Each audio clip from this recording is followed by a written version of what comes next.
Hello, hello. Good morning.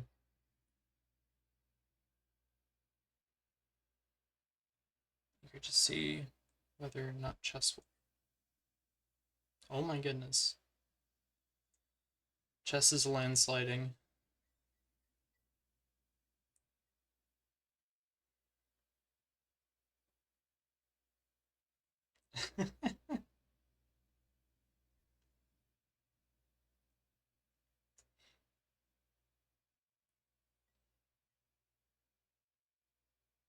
Ah, now it is. And now it's.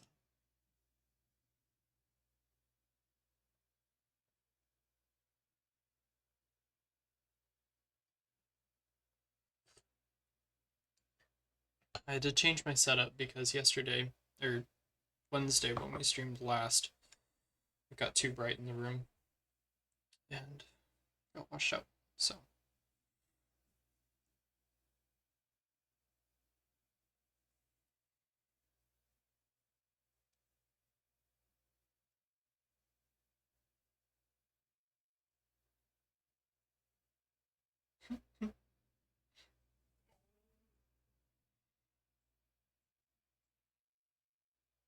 you guys say funny things when you're bored.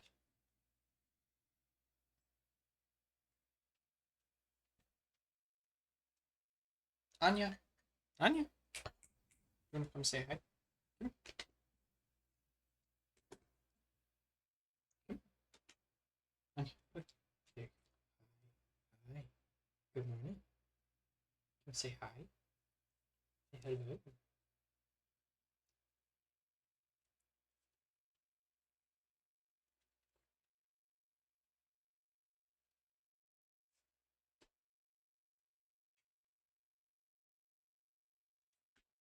What you doing? You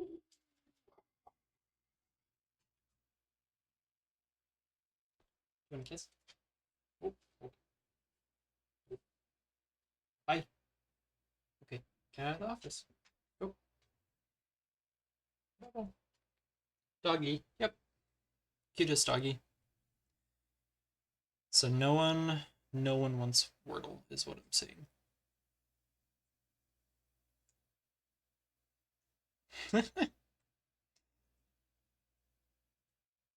Slaughtered the dog or the cub? Um, yes. When they want to be. That's true. She did not show up for your duel. Maybe next time. Maybe next time she'll show up. She was busy. She was very busy.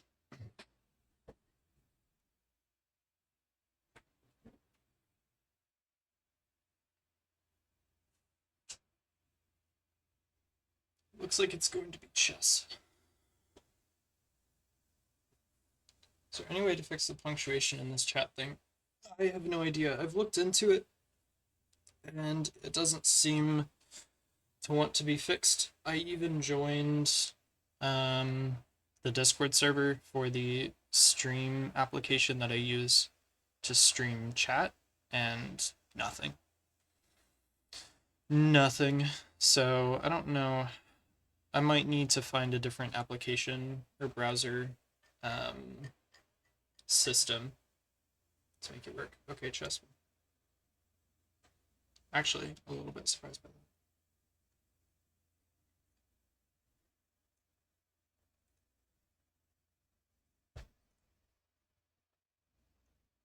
I don't think chess would win.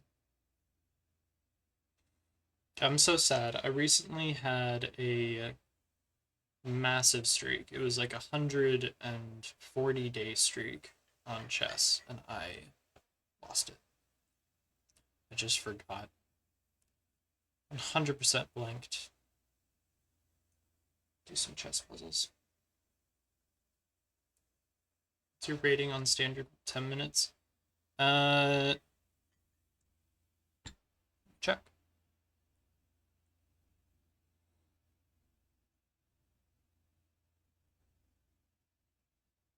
That's my daily. 938. 938.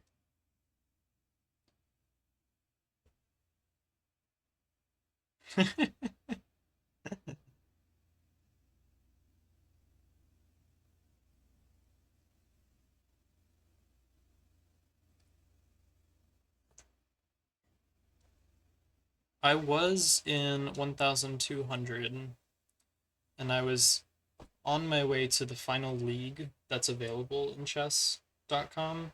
And so I played a lot trying to boost it, but then I hit like a massive losing streak. Like I think I lost 12 games in a row. It was brutal and it dropped me from 1200 all the way down to um 1000. I just haven't really played since then because I was so close and I was so motivated to get it done, but it didn't happen. Oh, that's so sad.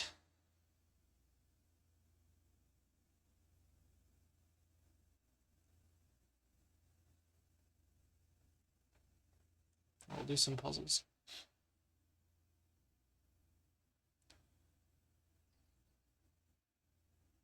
Easy.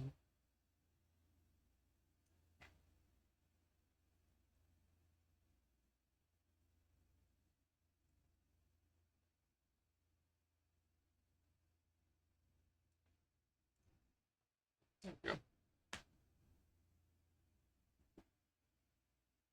Chess is too small. Yeah, I know.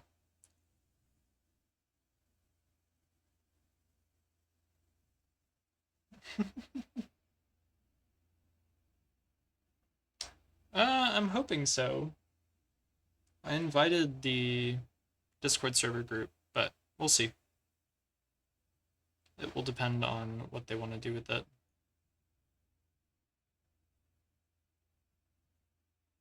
There we go.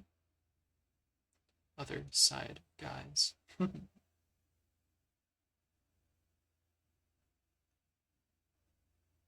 straightforward. Okay. Let's get it started. Okay. I'm very excited to show this game. It's a wild game. And there's some obvious maturity warnings with playing it, as you'll know by clicking on the stream.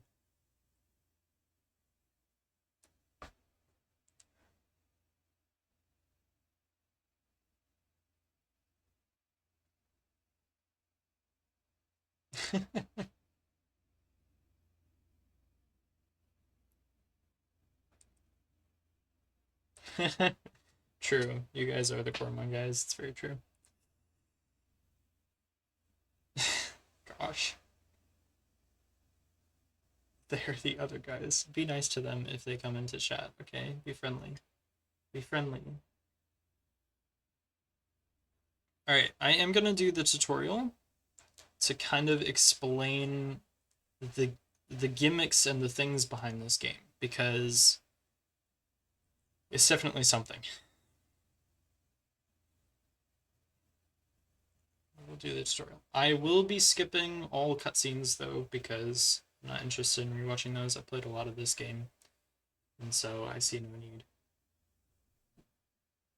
in doing that.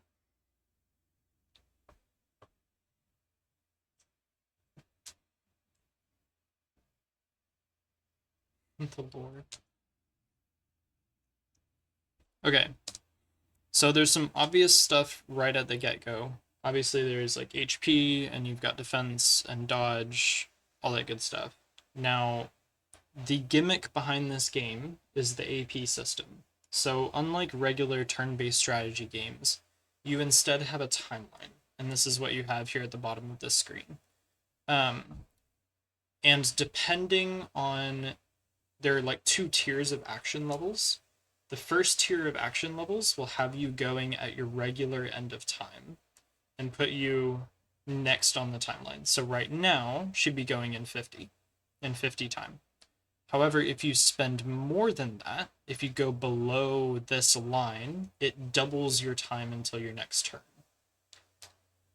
Yeah, it may feel somewhat familiar to Fire Emblem, but very quickly you'll realize they're not similar at all. Part of that as well is, and this is something that I don't know how to feel about, but it's pretty interesting. HP and actions cost the same currency, so they both cost AP.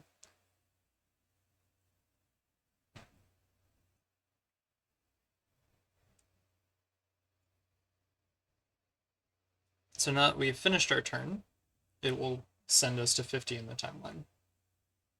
True. Hey, Light, we found somebody you can ask if you're allowed to watch.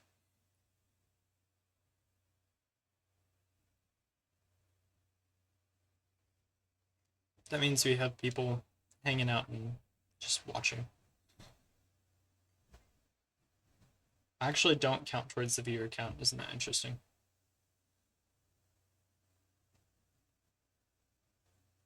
So basically, it's just telling us about different moves. The Stalker. There's actually an enemy called the Stalker. We'll see this later. Guys, be friendly.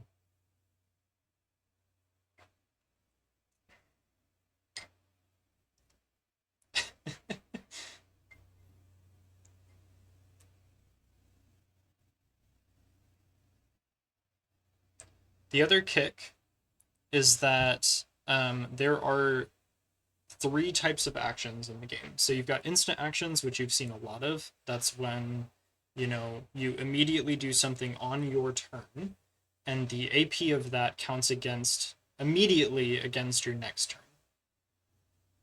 Then you have delayed actions, which I think they're about to show us. Yep, this is a delayed action. Notice as well that the indicator for AP says burst. This means that I've spent over my 50 normal amount, and that means that I will go in double the amount of time than normal, which is bad.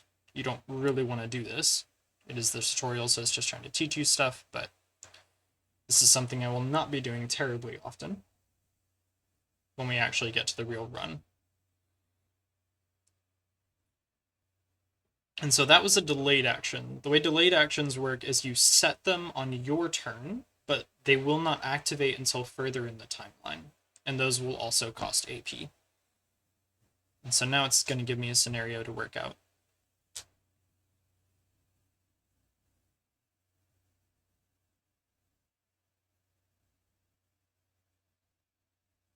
So now it's going to give me some free play.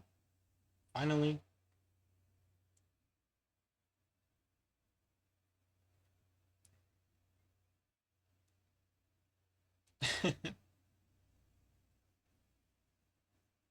So you've got instant actions, you've got delayed actions. Enemies also have delayed actions, like this indicator under the character's name indicates that we're having a delayed action from this enemy. So he's going to shoot at us after what is currently 9 time, because time progresses together.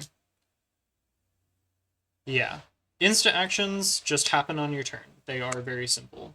Delayed actions, they happen, you start them on your turn, but they activate later in the timeline. And then the only other type of action is an interruption/reaction.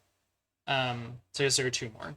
The interruption, which we're actually going to see, that will give you a condition, and if the condition is met, it's going to interrupt the condition and play your action instead. So a simple one is like this one we have right here. Vengeful Stance is going to say, if an enemy tries to attack me in melee range, I'm going to stop their attack, and instead I'm going to attack back. So they lose their action, and they spend the full AP for it, but you get to kill them back, or you get to attack instead. And then a reaction is going to give you a condition, and until your next turn, as many times as the condition activates, the action itself will activate. Reactions are super OP in this game, and we're going to use them a lot. Goodness gracious. If you spend less AP on your turn, you go at a normal time, versus if you spend a bunch of AP on your turn, you'll go really late. So we're going to cancel this interaction, and we're just going to set Vengeful Stance. Now, these guys, their AI is really buggy. He will either do a snapshot, which is an instant shooting move because I got too close to him, or he's going to just run away and do nothing and end his turn. Either way, it's a tutorial, so we don't really care yet what happens.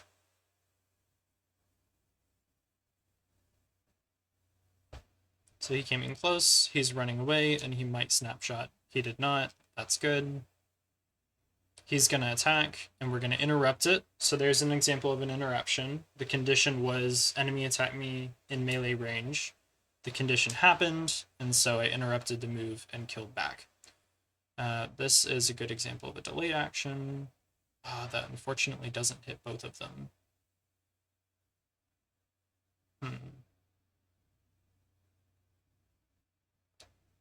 I have Imbued Blade. Imbued Blade is really good. So I'm actually just going to move here and Imbued Blade, and that will kill that guy.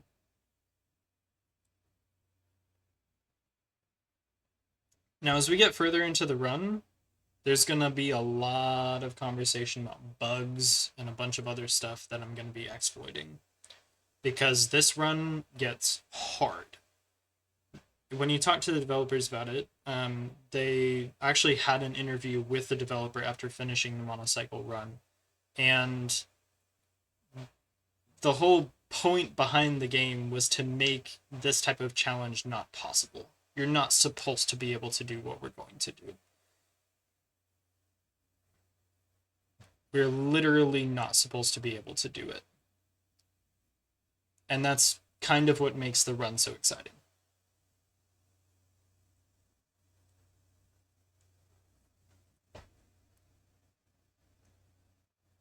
And for context, Coromon is not the first game I have done so much documentation for. If those are the Coromon files, these are the Othercide files. I've done extensive documentation on this game as well. Because there's a lot behind it, and getting this run, I did it in paper. Yep, I'm classy.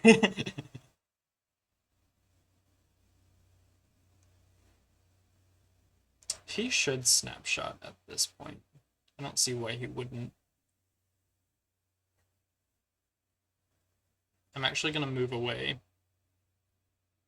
So the snapshot range on these guys is a 2x2 tile range. So I moved away because if he knows I'm that close, he'll run away and then shoot me instantly. How many pens died for that document? Too many. Too many.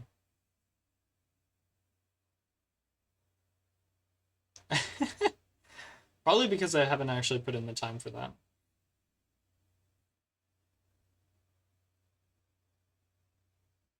Okay, so he's dead. This guy, I don't think can even reach me. No. So we're good. We just hang out.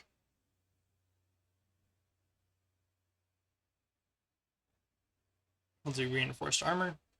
Okay, this is going to be the first of many bugs in the game. But the first one that's really, really important. Like, astronomically important to the run. Armor is bugged in this game. When armor is applied, so he just applied on himself 170 armor. However, when you apply armor in this game, by accident, it doubles. So he did not apply 170 armor. He applied 340 armor to himself, which caused a lot of confusion when calculating all of that, because we had to figure out, like, what was wrong and why, you know, this is 792 damage. That should have done way more against 235, but it doesn't. And this becomes a really, really big deal later. It's going to be very hard to distract me this time, because this is turn-based, so I can actually be distracted.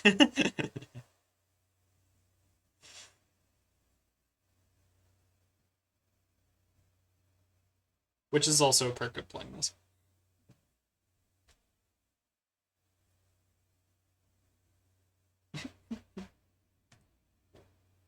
Fair. Hey, there's the fourth boss.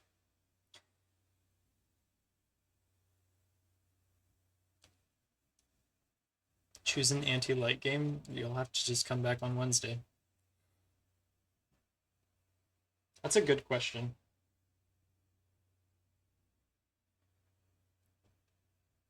Only 42.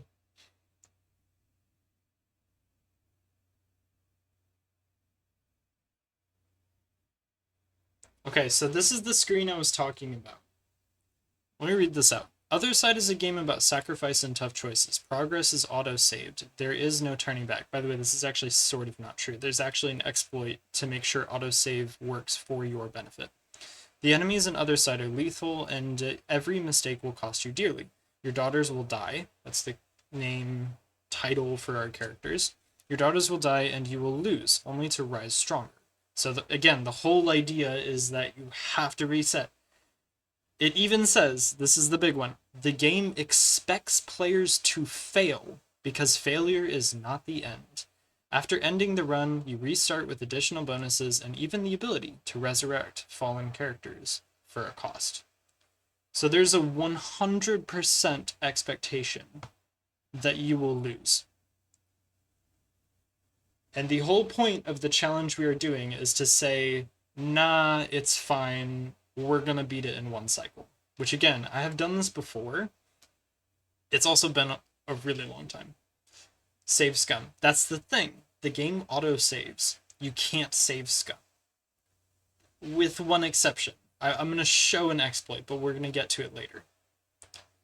You cannot save scum, though. Not properly. Not properly. Okay, so it's going to take us through a bit of a story about this. How often does it autosave? With the start of every single encounter and battle.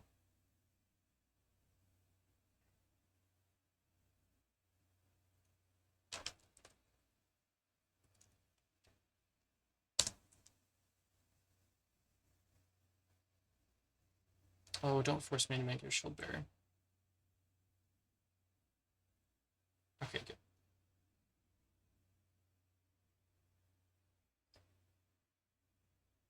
It's gonna force us to do a combat. That's okay. That's actually really bad. You know what? I'm actually going to... This is weird. I'm gonna reset the run real quick. And do it without the tutorial. Because I forgot that it makes you do this. I knew there was a reason why I don't run it like this.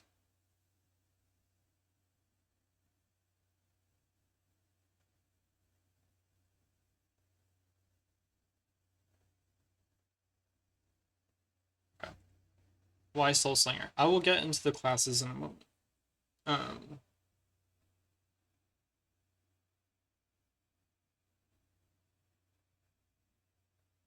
It's a Soul Slinger.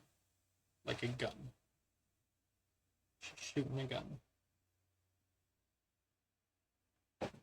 I have to reset it, and it's good that we did the tutorial, because I really wanted to show that screen where the developers are very specific about, you know, the goal is you will fail. And how we're going to break that and say, nope, you can do it without.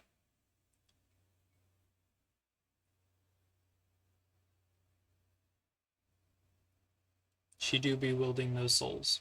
Facts. Alright, so now we're just going to delete this save. We don't need it. And we're going to reset and skip the tutorial.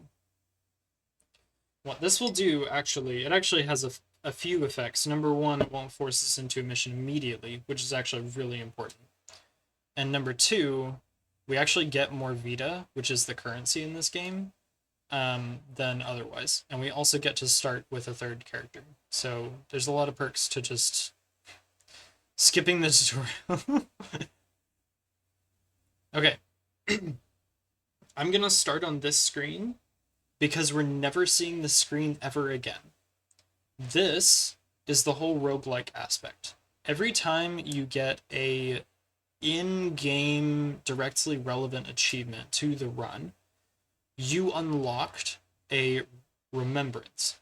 And the remembrances are your big power spikes where, you know, you reset with a bunch of extra stuff.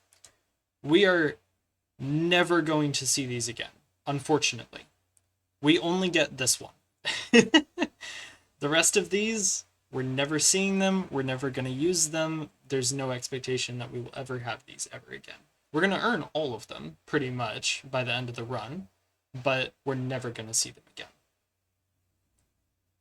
The good news is, though, it gives us 2 of these, and I didn't want to put rush on that. Bro. I'm going to have to reset it again. It's actually really important that that specific memory ends up on a Soul Slinger. So dumb. Okay. Skip.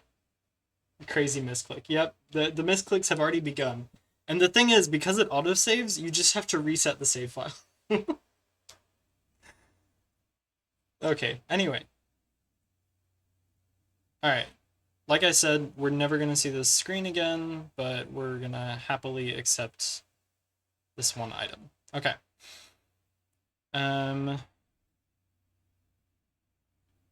This is going to be Eventide.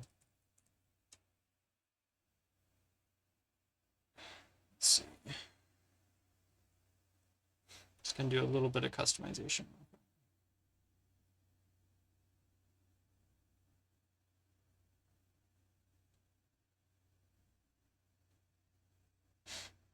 Okay. That's good. I'm going to name her Noontide.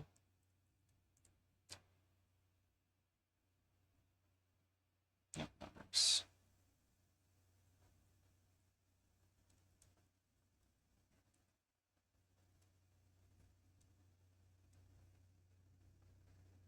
Okay, and this is going to be Celeste.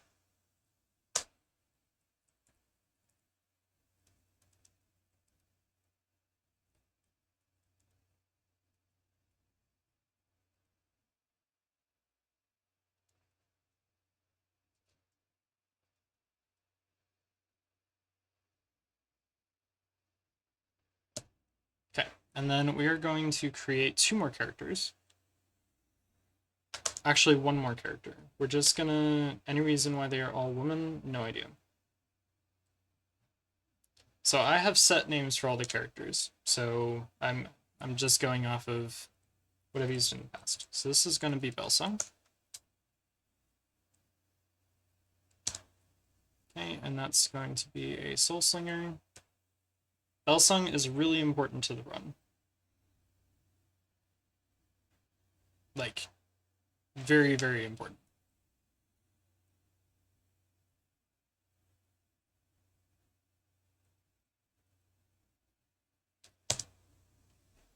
Do the names do stuff? No. It's the only purpose behind the names is just the fact that it helps me keep track of characters a lot easier. So you have better start of turn initiative and better damage. Okay, so we're gonna get Belsung Rush. Okay, so the other big thing. Welcome in, welcome in. The other big thing to this game is that all of the skills in the game can have applied modifiers called memories. And these are going to be super important. Super important. For example, Rush here is going to give a bonus damage of 50. However, because this is a multi-hit skill, it's going to apply that 50 to each shot, which makes it very strong, which is why I also reset the file because it was incorrect. Meanwhile, we're going to put Drill on her because Drill is really good. It's a large multiplier. All right, so we're ready for our first run. We've talked about memories. We've talked about some of the base mechanics. Let's just do a run.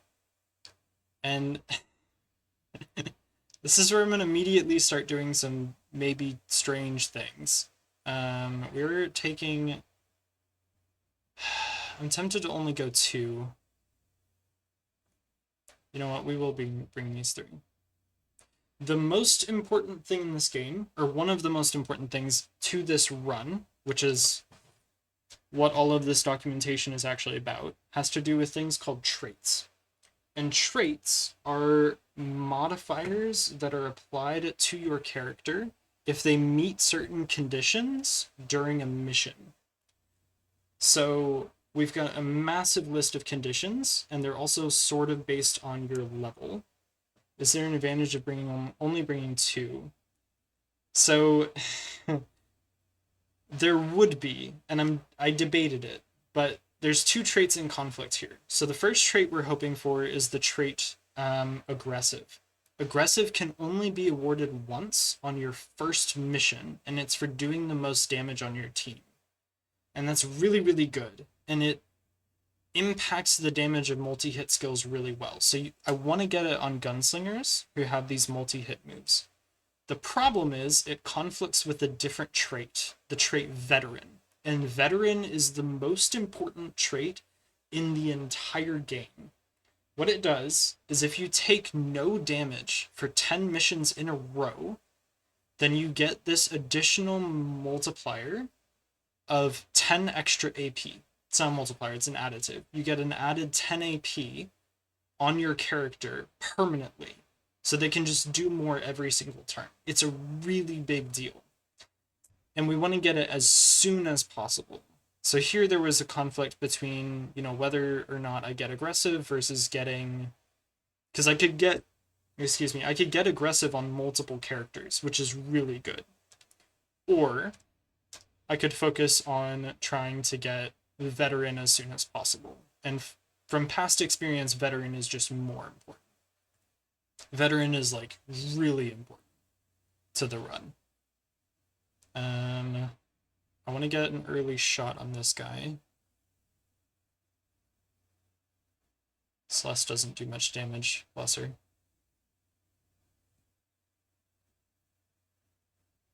Alright. They should both move to Belsung.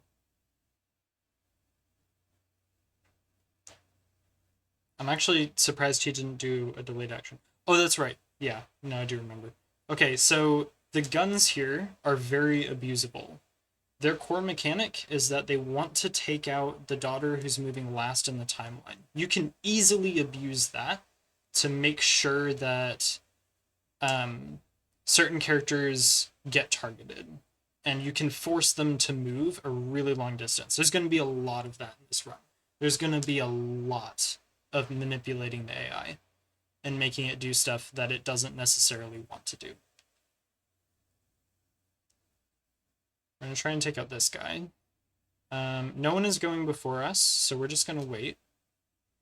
And this is the weird thing that we're going to be doing. I'm not going to attack with Noontide. At all. She is here for one job, and her one job is to force enemies to face her. There's a massive mechanic in this game having to do with facing, where when I'm selecting on a unit, or when I'm selecting movement, you'll notice there's the little attack symbol over their names. If it's gray like that, then if you attack them from that position, they'll be facing you. So everything is normal at facing. However, if I were to move here, you see how it turned white? That means I would get flank. And flank is a lot better, because flank will add modifiers to damage, but it will also reduce the amount of dodge they have, which is a really big deal later. And then backstab, which is right behind them, will have an even stronger multiplier on all of those factors. So Noontide's one job here is to force enemies to face her. Unfortunately, because we really don't want her to get aggressive, because it doesn't help her much. So she's not here to do damage pretty much at all.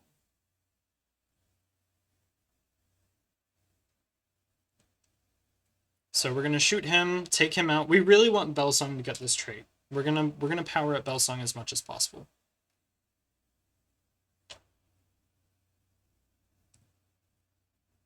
So much so that we're even going to burst her, which means we're just going to use all of her actions. And what we're even going to do is I'm going to move here. This guy is going to be baited to attack Noontide, and we're going to interrupt him and kill him to get even more damage out for Belsung, so that she's guaranteed to get the aggressive trait. Now, there's another thing to consider about the entire way this game works. Interruptions and reactions don't cost AP, which is really nice. However, they cost your health. And this is a really big piece of the game. You don't recover health. Ever.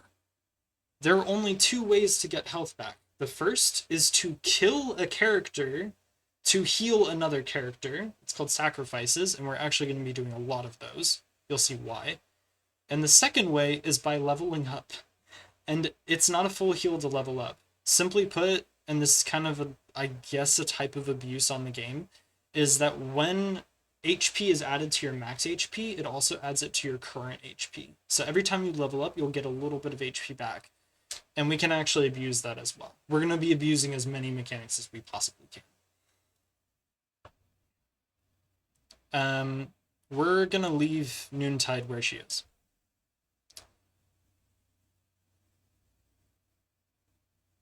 We're going to shoot that guy, and we are going to move here and make a sort of makeshift wall so that Belsung doesn't get targeted by this enemy. So he's going to move in, get interrupted, and he's going to die. Perfect. And now he is targeting Belsung, so he's going to move around the corner and do a delayed action.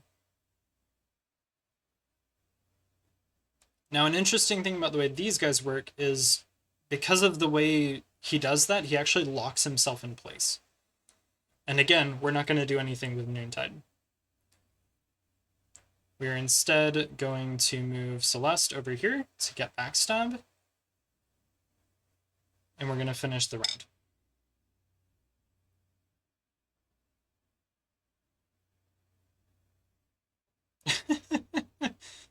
Thank you, Shelmet, I guess. Alright. So, we got our enemies, we gain XP, everybody gets a level, and sure enough, Belsung got aggressive, which is huge. So now Belsung is, like, jacked. She's super strong now. Now that we've gotten a level, we can also... There we go, she got aggressive. We didn't get any traits, which is, memories, which is pretty sad. We really want to get a lot of those as early as possible. However, we also get skills.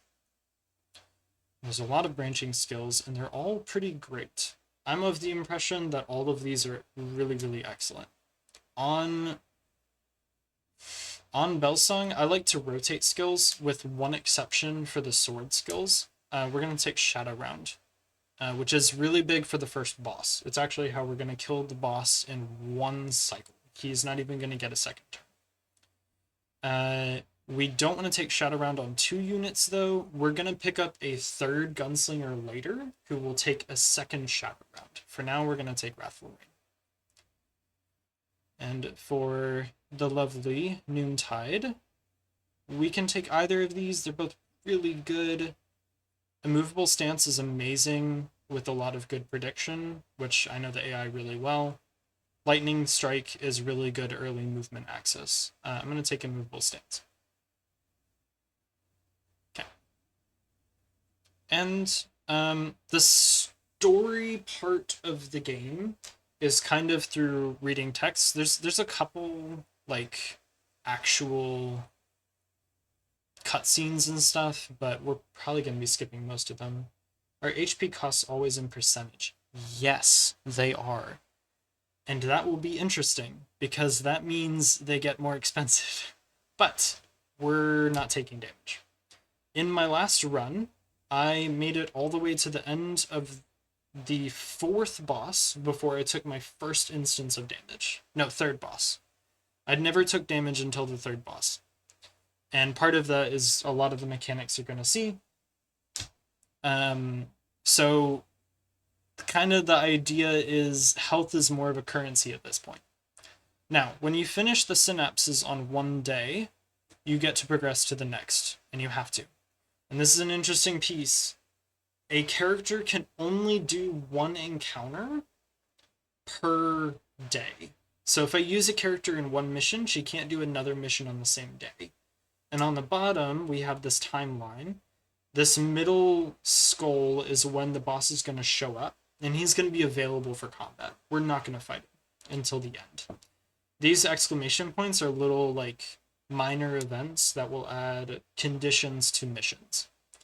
And then at the end, this is where we have to fight this boss who's in the background lurking.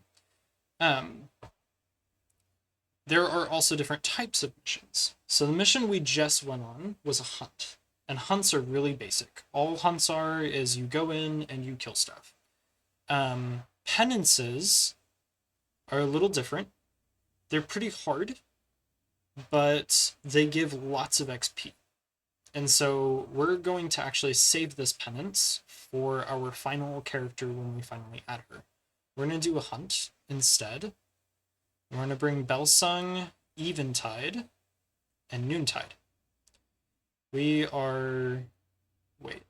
It costs 200... Yes, this is correct. Okay, we're actually really lucky. If we only... This is part of the fact that it's a seeded... It's not a seeded run. I'm just doing a random seed. There are chances that you won't get your final characters until much later. Final characters. I have like a set roster I'm trying to hit from past experience with the monocycle. So we're going to take Belsung, Eventide, and Noontide, and thankfully the Vita, which is the currency in this game, is just enough to make sure that we can summon our last two characters. Which is a really big deal.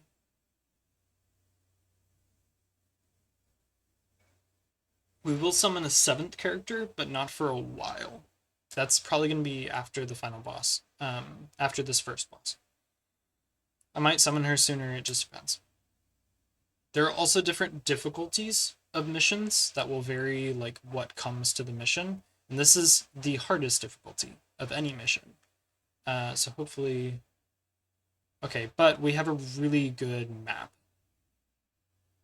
Yeah, this will be pretty easy. Also realized probably need to use WASD. Will we do predictions today? Once I talk about the save scumming, yes, we will. I don't think until the first boss we'll worry too much about it. But once you guys understand, when I hit my first reset, when this counter up here at the top goes off for the first time, then we'll start running some predictions per mission. Let's see.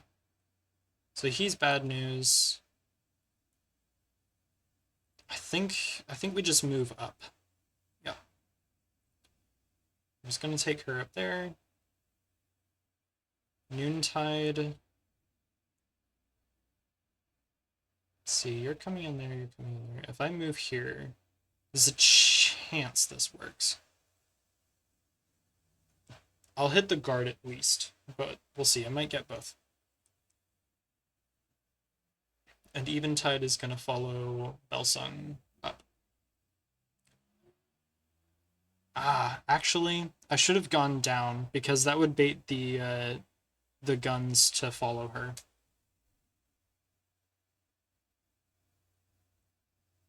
There's one other important trick about the game, and that is enemies never attack turn 1, which is very abusable. There is one exception, and it's the worst enemy in the game, and we'll get to him, but he's... I mean, I cannot overstate, he is the worst thing in the entire game. Alright, we got one. Come on, move in range. Come on. Yes, nice. Free. Okay, so this... I'll probably run Shadow around here. We get a shot on each, and then Shadow round. The unfortunate thing about these guys is they do have dodge chances, and they're kind of awful. Worse than Primal Aspid? Absolutely. They are... You'll see. They're terrible. They're absolutely the worst.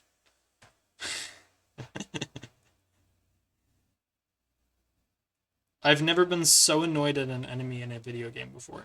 Let's just put it like that. Oh, that didn't kill. That should be okay. We have time. So we'll wait one turn. You're just gonna move, and I'm setting up to do a shadow round into both. Once you get used to primal asphids, they're not the worst. They're annoying. They are very annoying. That actually killed. Man, Belsung's already doing so much damage. We actually don't need to shadow round at all.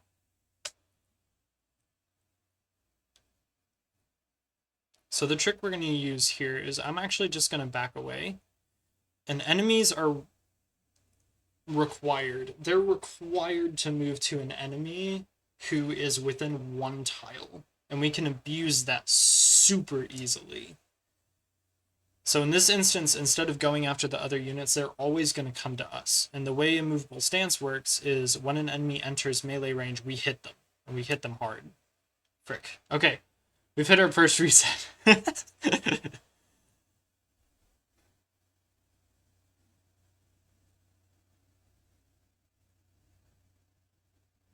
I was not looking at the timeline, apparently. Okay. So, yep. So it begins. Okay. Oh man, I'm so sad we've already hit our first reset. That's terrible. The way this works is interesting. This time name your guys silly stuff. No. We're not resetting the game. We are not resetting the game. The only way I end up resetting the game is if I get stuck properly in a mission. So the way this works is it does not quick save individual actions. It quick saves the start of the mission. That doesn't mean you can always save scum. You can still get really stuck and mess up a mission permanently. Because the way it works is you can't leave this mission until it's done. And so if you can't find a solution to the puzzle, you're done. You do have to reset the run. But, you know, thankfully we do have this exploit to make sure that we can reset this type of situation. So we're going to pretty much repeat the same thing. The other thing that this does, which is really funky, is that it reshuffles the timeline of the initial times of the enemies, which has a lot of weird and sometimes nasty consequences.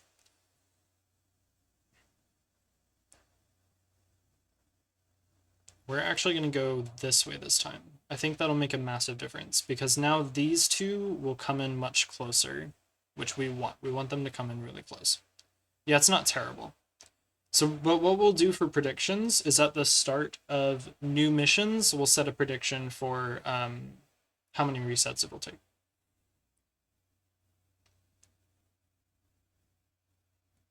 And that way Shelmer can gamble like he wants to. Because we all know that's really why he's here, is to gamble.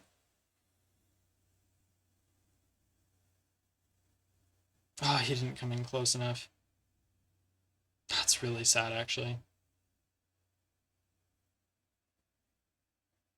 That actually messes with stuff really bad.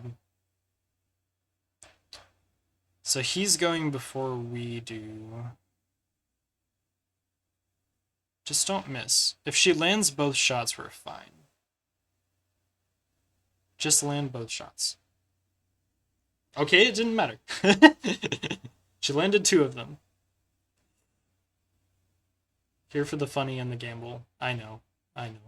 Okay, we're gonna move... How much health do you have? We're gonna move here. An imbued blade across. So he's dead. That's big. Or he will die. And now we get to do some delay action stuff. So the general archetypes of the units, the Gunner, the Soul Slinger, is a ranged unit, obviously, with a lot of really good support skills. So her whole gimmick is supporting the rest of the team. The Sword is obviously big damage. I hit really hard. I'm also really brittle, which, you know, everything in this game is brittle. And then the Shield has delay mechanics. Her whole gimmick is to help the team by delaying other units and preventing them from actually taking their turns. However, those roles are flexible, and stuff like memories is gonna, change all that, and we're gonna be abusing a bunch of different stuff, and yeah, you'll see. It'll get crazy. Okay, I'm pretty sure Imbued Blade just does more damage. And if I attack from here, this should be flank. Although I'm not sure, I don't remember if he turns to face us. That also bait all the guns towards us, which is actually really good. So remember, these guys are targeting the last person in the timeline. So we can very easily abuse the way they work to force them to target one character. Excuse me. Alright, Eventide is going next, which means she's going to be baiting the attention of this guy. So I'm going to move her this direction. And because of this cover, that gun is going to move really far, like probably there. Perfect. That's exactly what we wanted. So now this goes off. It did not count as flanked. That's okay. And he goes next. Clearly, I am rusty. Darn it.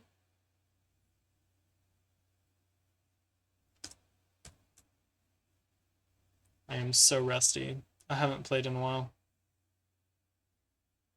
I did not do any prep for this stream, by the way, as far as like prepping the gameplay or remembering how to play. We were doing it raw. Alright, here we go. I need to actually pay more attention to the timeline.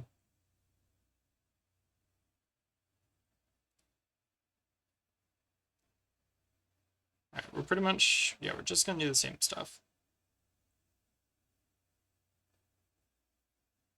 You know, I probably could have moved to that corner. There's a movement bug as well, where sometimes you can move to a corner using the same amount of AP to move to a side. And because this is a square tile based game, you can actually abuse that really easily to get one tile of extra movement every turn. Oh, come on, dude. It's not gonna move in. So annoying. Is damage random? It's within a range, yes. It's similar to most games, that kind of like 15%.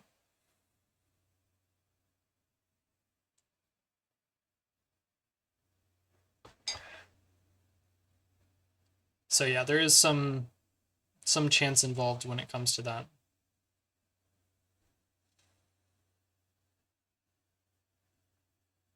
I don't think this changes much of what I did the first time. Except I might change it this turn specifically. I actually don't need the shield over here anymore either. Well, as long as she gets both shots, that'll actually be the determining factor. Okay, I have to remember this guy's fine, but the other guy's going before I do.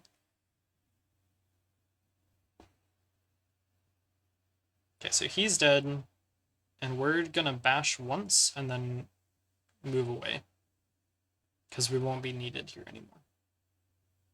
Can I cheat that? No. Okay.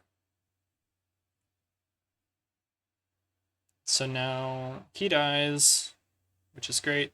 Oh, another weird thing about this game, there's a dodge bug where the dodge statistic only counts for base actions. So, for example, shot is your base action on a gun. Enemies can dodge shot. However, they can never dodge any of the other skills, and I don't think that was intended. It's definitely a bug. And so it causes some pretty strange interactions. But shot is definitely dodgeable. Okay, we're good. We got the second shot. Okay, Noontide. I am remembering, because I was the problem. Okay. We're fine to do this. We just need to set immovable stance. Immovable stance ends your turn, doesn't it? No, it doesn't. No, it doesn't. It doesn't end your turn. Okay, yeah. Okay, this was the thing I messed up last time. I just needed to make sure I set a movable stance before finishing my turn. Okay, all of these guys will be following Eventide. So if we move into this corner, yeah, that won't bait these guys very far. I'm more interested in getting those guys to move anyway, so I think we'll just move down here.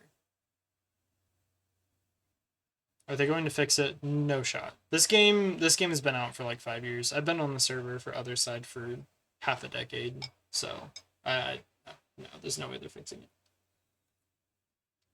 They are finally working on a sequel though, or a sort of sequel, a second game. Oh, we got the kill. Oh, because it was a roll last time. That's so lame, actually. Oh well. Oh well. I'm pretty sure this kills. Yeah, they don't have any dodge chance, the guns, so these are guaranteed kills. But you see how we're like abusing the AI and the way it thinks to get stuff done? It's like by moving Eventide where I did, those two were baited to move much further than they normally would, which allows us to get a free kill.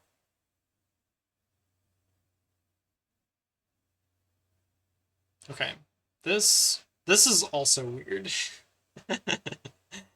The guns are the most nonsense enemy in the entire game, and they are so abusable. So if you get within melee range, they just cancel their delayed action. Also, if you get out of range, they cancel it, even if you move back into range. So by doing this, we're now in danger of getting snapshotted, which is the thing I explained earlier, where we're within 2 tiles. So he wants to run away and snapshot and just do like quick damage, which, again, any amount of damage and we lose Veteran. And Veteran is the most important trait in this entire game. However, we can cancel this just by moving away. And even though that would put us back in range for the delayed shot, he already canceled it. So it doesn't exist anymore. There's a lot of stuff like that. Alternatively, and in this case, we're just going to kill.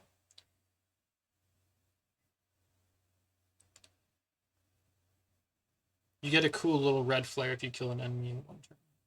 It's very snazzy. That's the goal. We have to do it hitless, actually. It's like the only option. The goal, oh, the other weird part about that is if they cancel their turn on a delayed action, they just lose their whole turn. Their whole next turn. Which is... Okay. Like, it's kind of silly. Okay, there's no way to shoot him and move, so we'll just move. Who's the main carry in this run? Usually it's the guns and the swords. The shields... I would love to say the shields are super useful and super important, but they're just not. Which makes me so sad. Veteran is the threshold. Veteran is like the most important thing in the game. There's going to be a couple other ways to get early access to better AP, but that's the most important one and the most accessible one.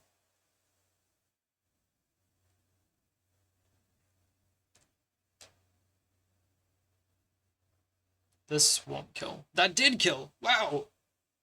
And that's why drill is so important. That's the memory we put on her earlier. And we got a memory. Unfortunately, visitor's pretty bad. It's not very useful.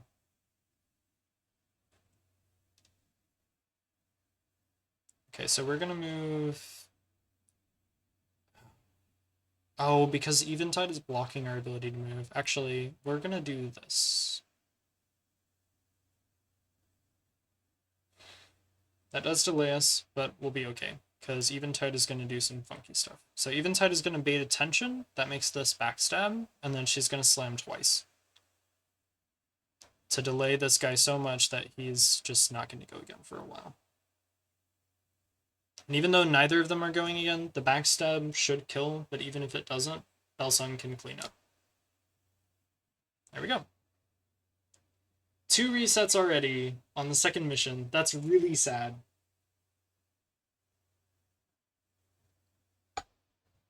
Oh, that's really sad. But that means we can start predictions, so that Shelmer can gamble.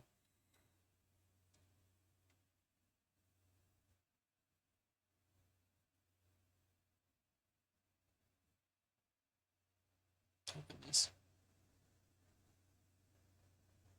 Okay. Eventide got a skill, and Belsun got a trait. That's big. Hopefully she got aware or arrogant. Either one would be really good. Are you a top player in this game? You could say that. Yeah. Yeah. Arrogant. That's huge.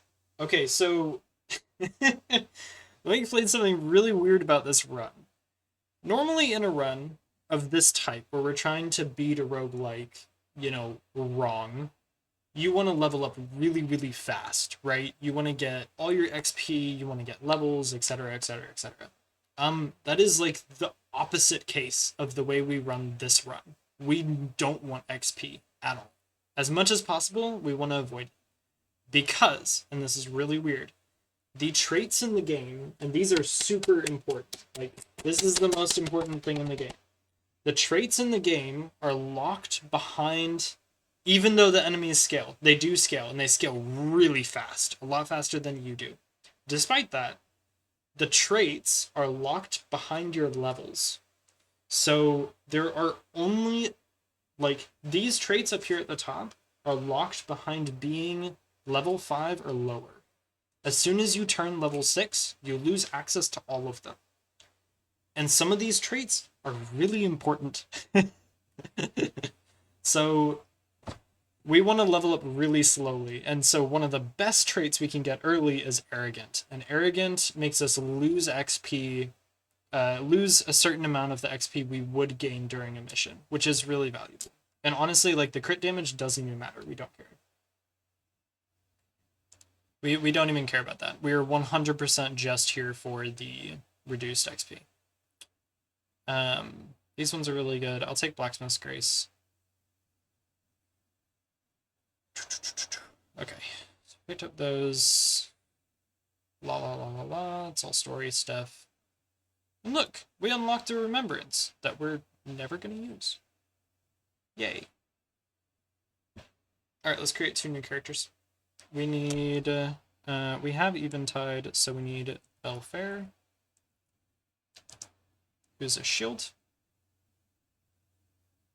And we need Tempest.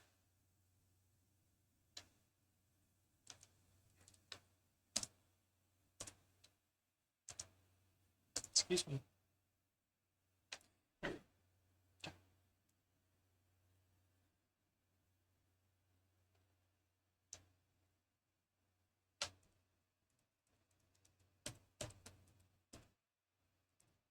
You know what, sure. That's cute.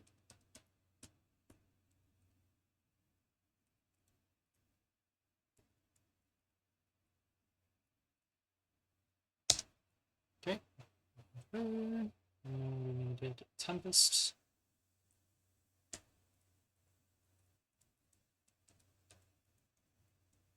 That'll work.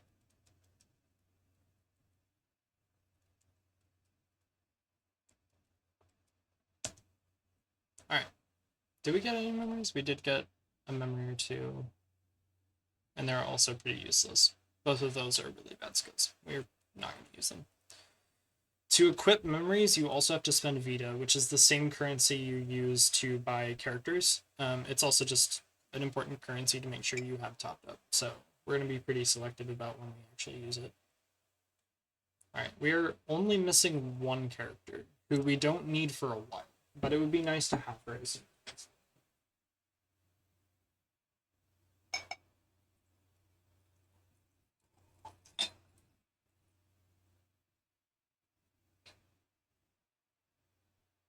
Okay. Penance missions are kind of weird. The way they work is each character has an individual gauge. And, oh, we've got scavengers. I don't have imbued blade, do I? I mean, I don't have, I have intercepts. And I have... Oh, this is gonna suck. This is gonna suck a lot. Okay, sorry. The way penance missions work, we'll get into why this is rough in a moment. The way penance missions work is you have this gauge, and that gauge fills up for every enemy killed. And once it's full, the hard part is that character leaves the mission. They're gone. They're gone completely. And you can't bring them back. So if you have an important character who's helping the team function, they could just leave. And that obviously gets really, really bad. But it also means you can burst and still escape the mission, and that part can be really good. The problem is, and the part that sucks, is these guys are the worst. Scavengers, they move really fast, they go really quick, they take short turns, and they do a lot of tiny damage, which normally is fine. But in our case, that means we lose veteran, which means we reset, which is bad. Ideally, yes, ideally all of them finish the mission at the same time. That's probably not gonna... we're gonna move Tempest up, and we're gonna hope that these guys clump together so I can Imbued Blade. Also remember, enemies do not attack turn 1, so we can always abuse that and move really, really, like, uncomfortably close to stuff. Because they're just not gonna attack. We're gonna... Celeste, you really need to not miss your shots. I'm just saying, don't miss your shots. The other thing that's weird, and this is the abusable thing about scavengers, is that they pick one character on the battlefield, and all of them target that character. That's the, like, abusable mechanic behind them, is if you figure out who they're targeting... That looks like Belfair, but that could still be Tempest. They like to get even with characters. Okay, they're not targeting Celeste, so we have a little bit of information. I think they're targeting Belfair, which is probably the best situation. Yeah, that's definitely Belfair. That's the best situation we could have gotten.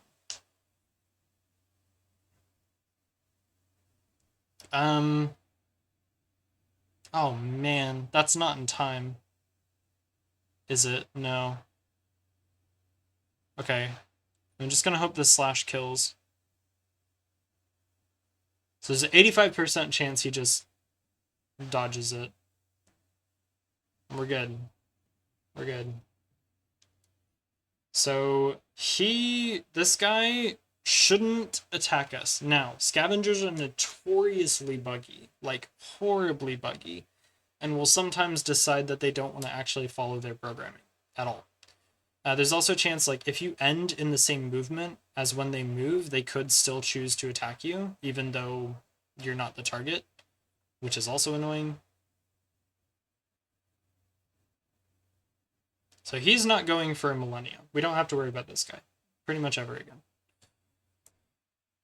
We just have to make sure these scavengers don't reach Belfair, which this one definitely is going to. So I think the plan here is to kill this one and then set an intercepting shot. We cannot kill. That is bogus. That's a little bit bogus. Okay. We are really banking on Belfair being the target at this point. If Belfair is not the target, we have to reset.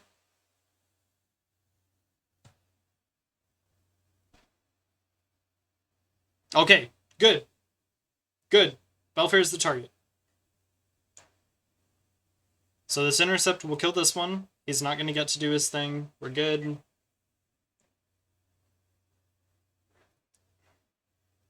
Oh, don't attack. Oh! Oh my gosh. Oh, that could have been bad. That could have been also a reset if it chose to attack. Okay, so we just need to land this hit. If we land this hit, we're fine. Okay, we're good. We're good. That's massive. Oh no! The timeline is so messed up. We're gonna have to burst and kill this guy.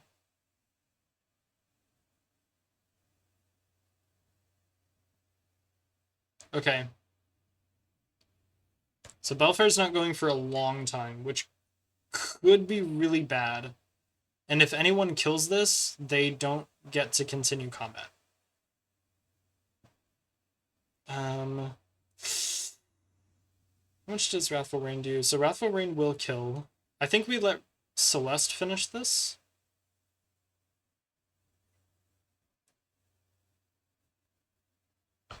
So now we have more summons. So a gun. We don't really care about guns. They're not scary. Okay, so nothing bad. So we're fine. This should be fine. That's a melee, yeah. So we're gonna move here for Tempest.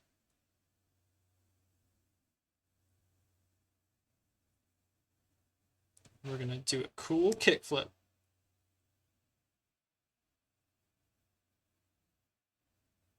Here we go. Now Celeste is no longer usable this mission.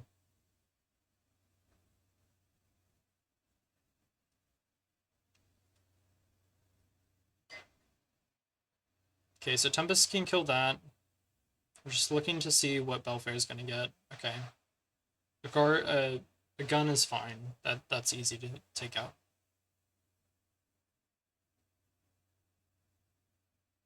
We can burst and just finish this. Yeah, and she can go home. Good work, Tempest.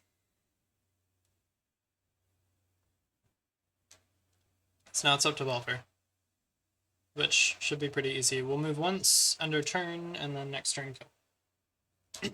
Unfortunately, the memories we get from these are not good, so we're not even going to use them. How possible is it to do a solo mission? Totally possible. Sort of. Oh, that wasn't it. She has to do one more. Okay. Yeah, you can totally do a solo mission. I've had to do that before. It is really hard and requires a lot of resetting. I'm actually going to take the long way. So bait this gun to come in much closer.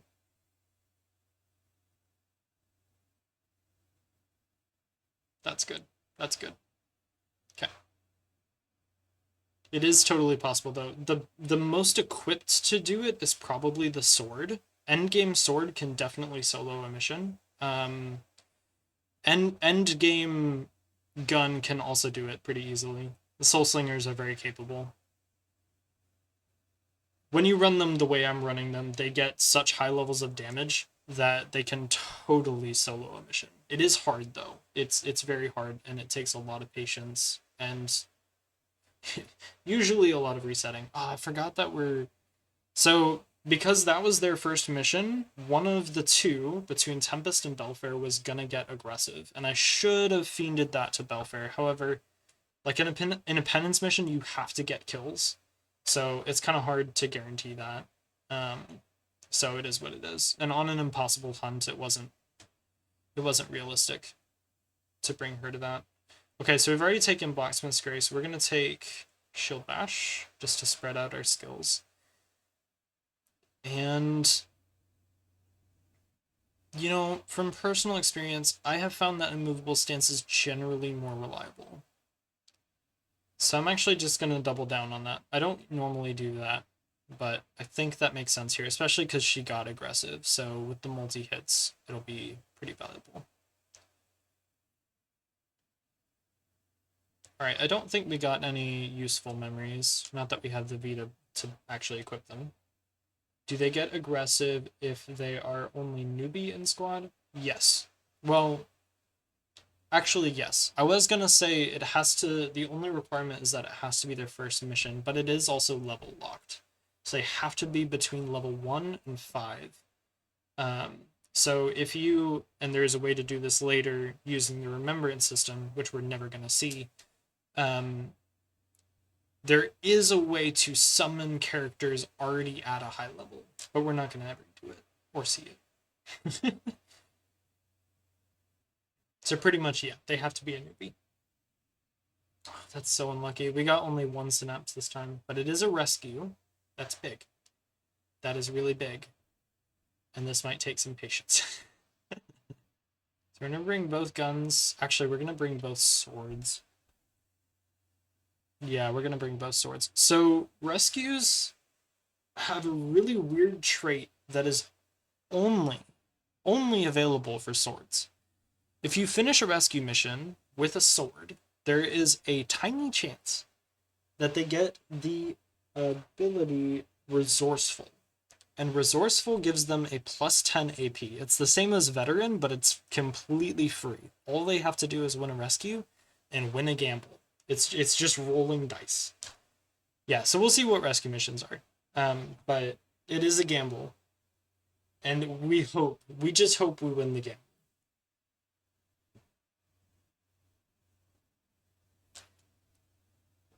Because that's all we can hope, is that we win the game.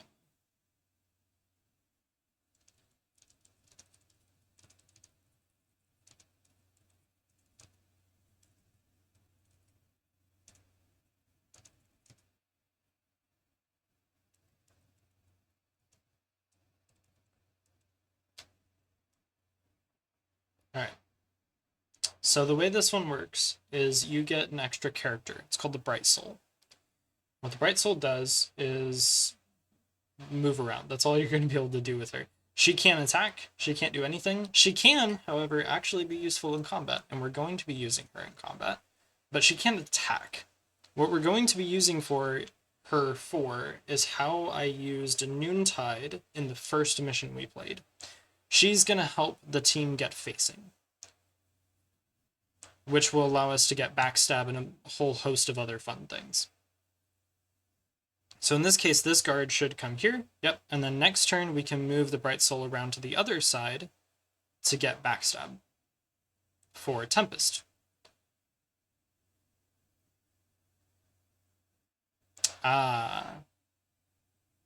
She's not going to be able to move there. This guard must have seen Tempest and targeted her over going for Belsung. That's okay. Actually, we can still get flank. Yeah. So engage with him, and that'll get us flank. And now, if we move her up, we can take a shot at his back. Now, wow, that's a lot of damage, by the way. Rescue missions tend to take a lot of patience. The most resets tend to be on rescue missions, because oh boy, are there a million ways that they can go wrong. Because the other reality is that rescue missions will summon just a constant swarm of enemies. They do actually eventually end, but it takes a long time. And so this is the best place to farm memories, because there's going to be so many enemies. And we want a lot of good memories. Especially these guys give a memory called Impasse. That's excellent. It's a 5 time delay on enemies that get hit by a move. So on shot or on shadow round, that's incredibly valuable. Okay, I'm glad I brought shadow round. I thought for a moment I hadn't, and I was a little bit worried about that.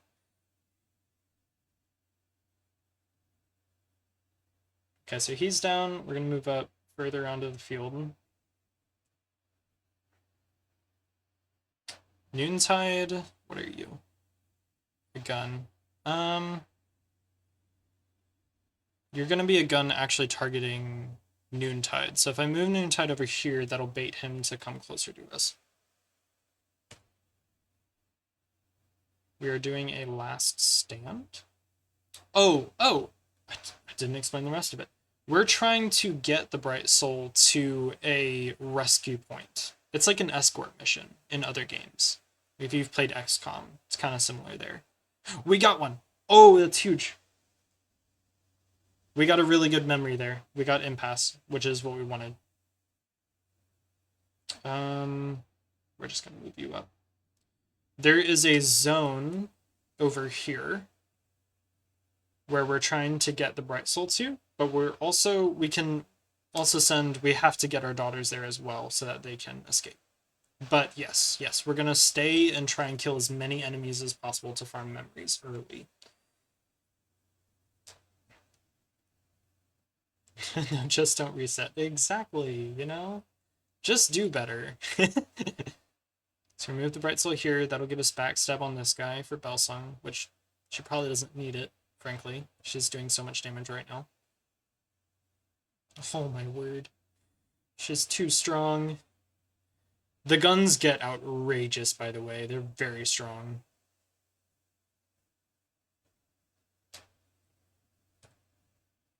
Okay, we're doing good so far. The hope is... Okay, we don't have scabs. That's huge. That's massive. That makes this so much easier. If we had scavengers, this would be a serious pain. We can get a pretty easy immovable stance here. And remember, like, HP in this game, I guess if you're newer to the game, it's really scary to run these skills that cost health. But to me, right, where you're leveling a fair bit and you're not taking damage, HP is just a currency. We just spend this stuff as fast as possible. Because look, that's just free damage. And we'd be spending a lot of HP to do stuff. So both the guns are there. We don't really want to get too close to them. Now, there's going to come a point, we don't know what these summons are, but from experience, I know that there's going to be a group that spawns here. We kind of want to leave some people behind. They're going to, like, split hairs, basically. There's going to be a group that will summon, like, down at the start of the map, and then there will be a group that will summon kind of towards the end of the map. And we want to take advantage of that. We don't really need to do anything with the Bright Soul, to be honest. She can hang out where she is. That's fine. So he should move in, take a hit. Okay, that's good. Belsung can kill the back one so that double dodge is scary. We're just gonna stay. Well, we got memories, but they suck.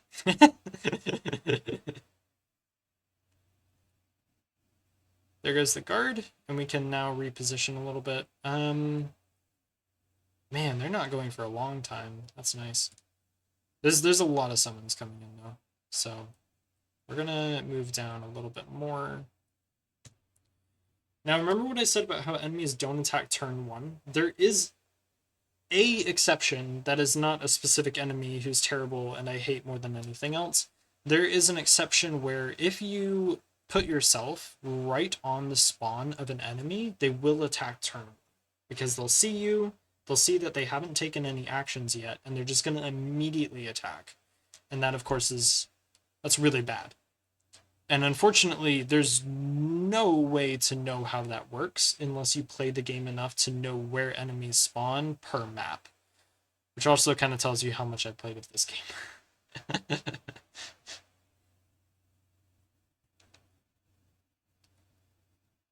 Okay, I'm going to move behind this rock. That'll bait these guys to go really far. Now, unfortunately in this game, there are things that are obstacles, right? So we can't move on to these or anything. But some obstacles, and there's no rhyme or reason to this, some obstacles you can see through. Some obstacles you can't. And the only way to know the difference is by playing the game a lot.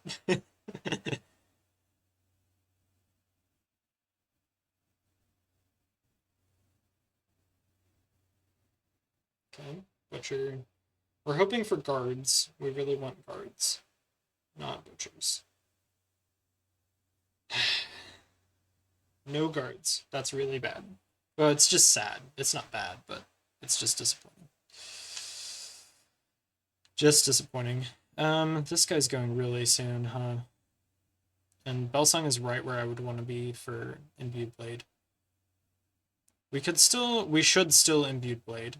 But we're gonna just attack this one because he's the furthest out of the group. And we're gonna rely on the Bright Soul to get the attention of these guys. So the way facing works here is that the enemy is focused on any opponents that are in melee range. So right now he's looking at Belsung. However, if we move away, and I kind of want to be like here, he actually forgets where we were. And so he refocuses his attention on the Bright Soul, which makes the Bright Soul super useful in combat because we can actually just use her to get facing on stuff. Oh my word. I hate double dodges. Okay. Lame.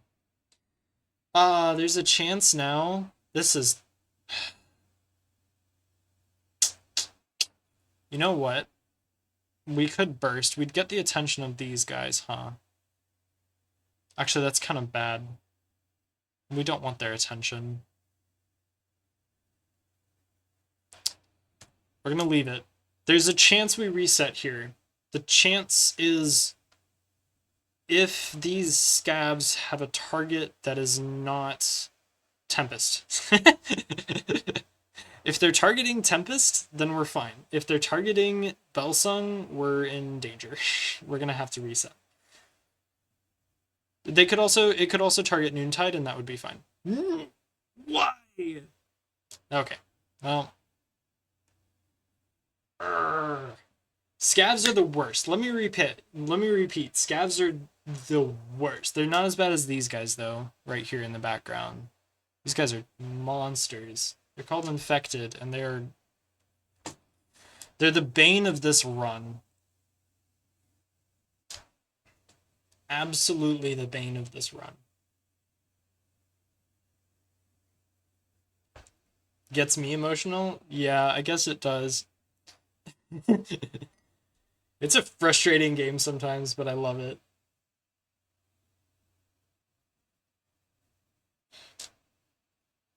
Alright. We're gonna move here. That'll generate flank from both of those guys. I know. I have to reset again. Could have been worse. Trust me, this is... The rescue missions are the missions that are going to require the most patience. Because they're the easiest to mess up. And they're long. Can I just shoot you from here? I can. Okay.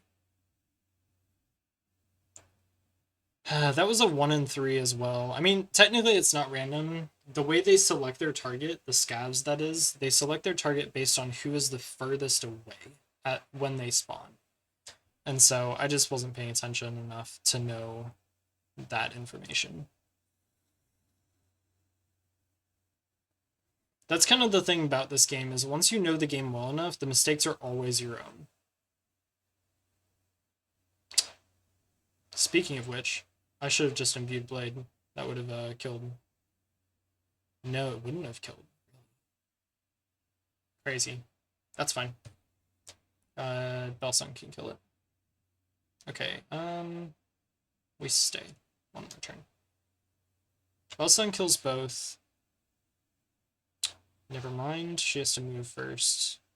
So she can only kill one of them, but that's fine, because Noontide can finish the second one.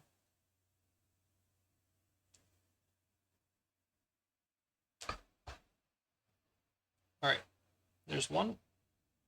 Noontide kills the second.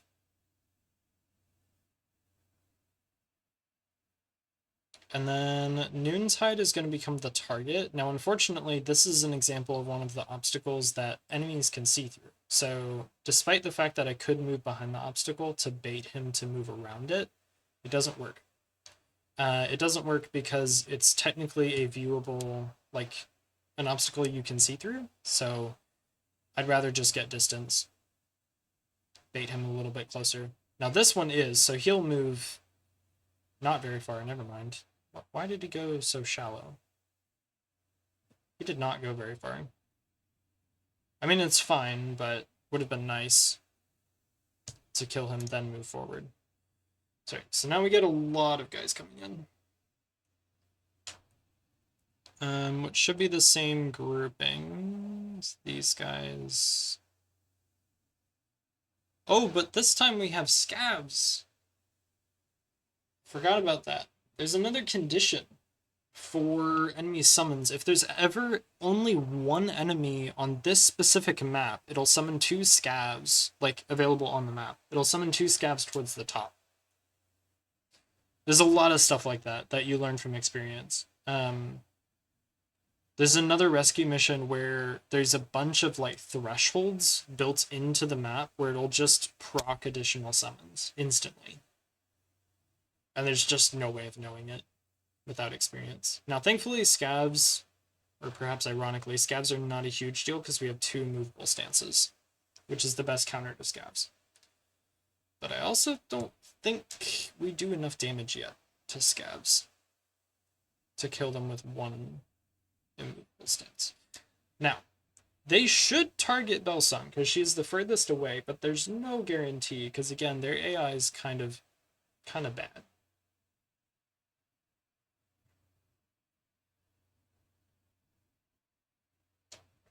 Oh, I didn't update the counter, did I? We're on 3 resets. Ugh, so sad. So sad. Comes the scavs.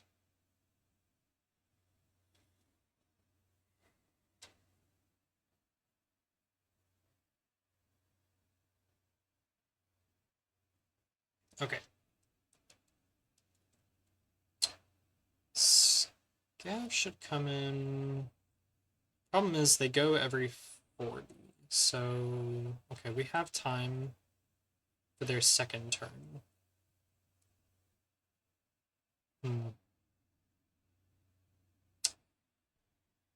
Okay, this is interesting. If I go here and imbued blade there, then I can bring the bright soul here to generate backstab. Yep.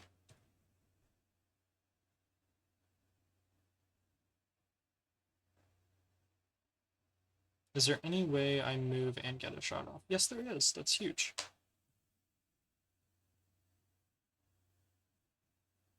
Man, the dodges are brutal.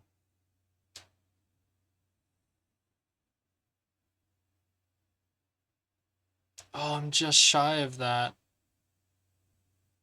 Can I go here and do it? Nope. Okay.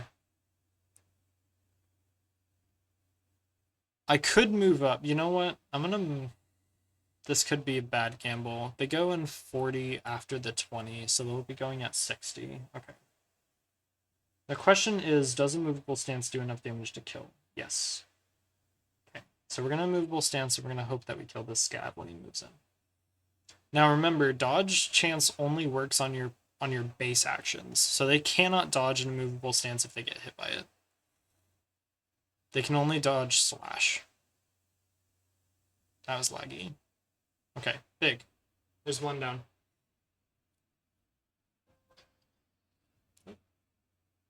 There's 2 down. Are you serious? No one told me there's no audio. Guys.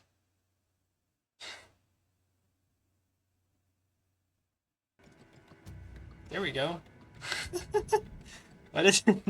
No one told me there was no audio happening. There we go. Welcome to the game. That's so funny. That's hilarious. Okay, anyway.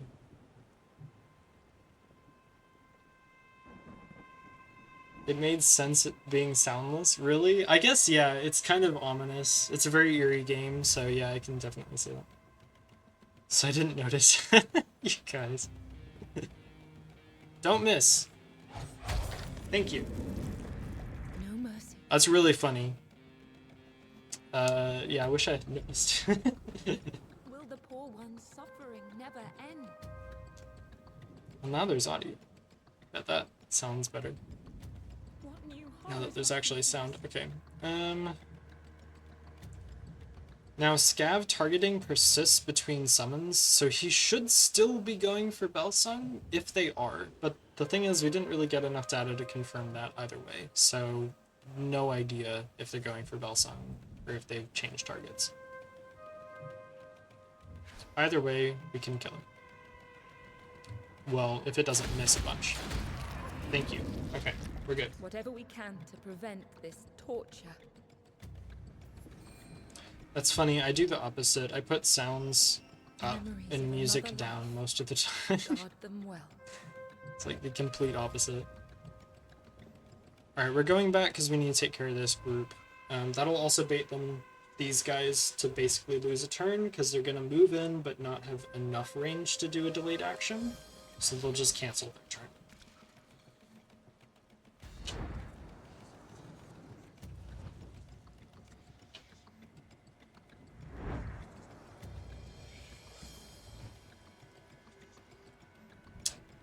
Butchers are the worst. If I move here, I should move here. Yeah. Okay.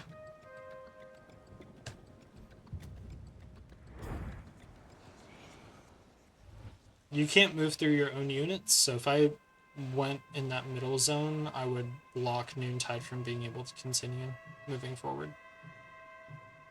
We want to go there, because that'll grab all their attention. Yeah. Belsung, you have to hit this scav. Can you even shoot him from here? You can. Okay. Just by moving one space. That's good. Please land your shots. No!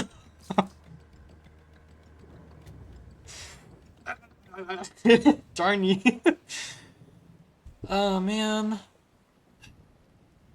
What's the out on this? Oh, okay. Wait. No, there's still an out. Here's what we do. We move here. We set up intercepting round. Yeah, there's an out, there's an out. Okay. Because I don't want to burst, because bursting is really dangerous right now. So we move here. That should work. And we set a movable stance. There's a small chance this fails. The small chance it fails is if he decides to go to this tile instead of this one, and we can technically shore that up. You know what? We should shore that up. We'll go here, and then we'll set Imbued Blade across. So this guy is also dead. Okay. This should work. Oh, we got the bug! Yo! That's hype! There's a bug in this game. There are so many bugs in this game. One of the silly bugs in this game is scavengers will sometimes attack you from halfway across the map. It bugs out where it thinks you are relative to where they are, and it will just attack you from halfway across the map. And that's actually what just happened there. He tried to hit, I guess, Noontide. We actually could have ended up resetting there because, yeah, that was funky. But, I mean, it's the name of the game, basically.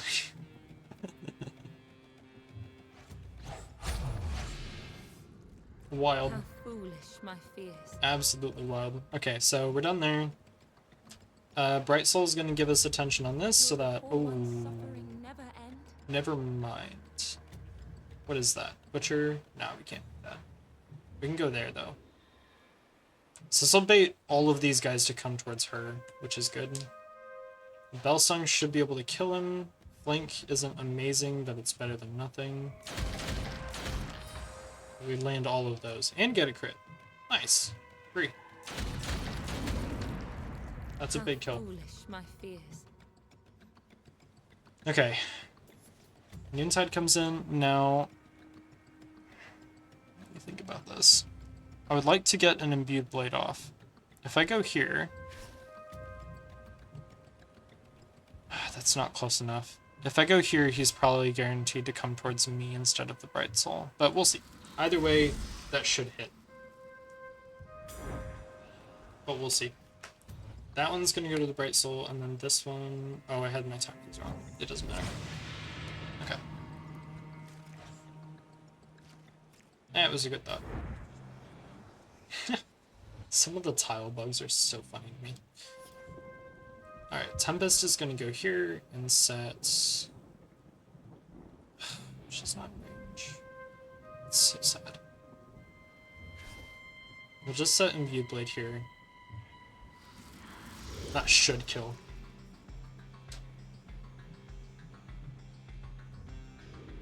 He should remember me. Perfect. Okay.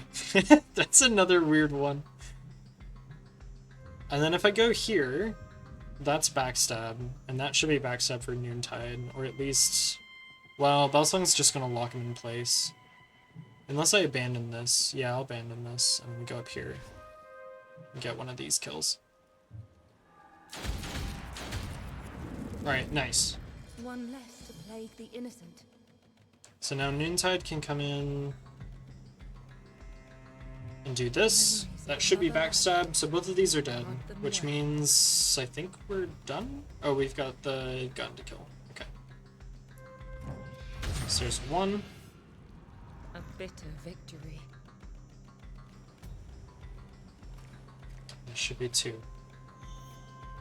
Memories of another life. It does not count as backstab. That's really interesting. I really thought it would be. They have to be engaged and facing otherwise. It's been too long since I played this game. Flawless. Alright, we're gonna just start moving up the map. There's a later mission type called Survival, which we'll get to, and hopefully. And on that one, when you finish killing all the enemies, it automatically warps you out of the map, but it doesn't do that for rescues. We actually have to walk the rest of the way. Which is kind of silly. But we're done. We've finished the mission.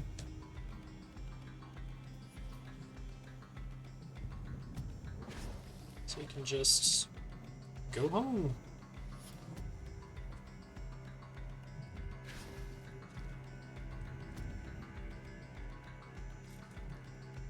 Hopefully we get some good traits out of this. We really, really, really badly need resourceful. It's not like necessary, but it would be pretty big.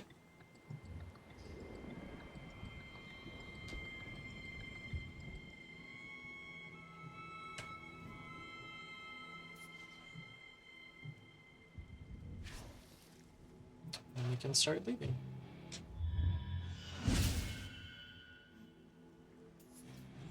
Nope. There's not. In fact, that's a core mechanic in this game, and there are no ways to heal. The only way to heal, technically, is through leveling up. Otherwise, you can kill characters to other characters in order to revive them, in order to heal them. Otherwise, there are no ways to heal in this game. That's like one of the biggest punishes behind this game. Come what may. Okay, we got a trait, but it was not on a sword, which means we did not get resourceful, which is pretty disappointing, not gonna lie. But now you get to make one of the most painful decisions in this game. You can either sacrifice the thing you saved to get a resurrect token, which is really important to the run, or you can free them and get some Vita. I am gonna sacrifice. Together, you are stronger. It's part of the game. It's very sad, but it's part of what happens. We got a wear! Yo, that's huge! That's so big! That's actually massive. That is so unlikely. I cannot stress enough how unlikely that is. In my winning monocycle run, I never got the trait aware. Not once. That's a big one. True, true.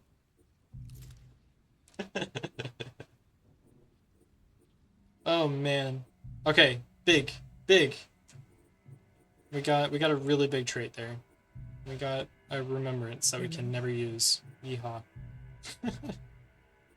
Okay. Unfortunately, there's nothing else to really do this day because there's no more missions, so we just move on to the next one.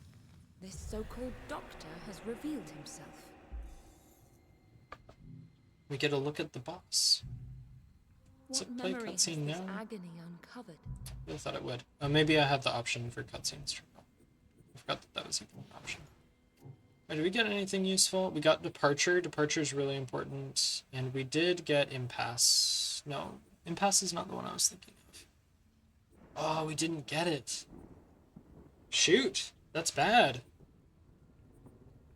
Oh, you know what? We got the option in the first run of that mission, and then we had to reset.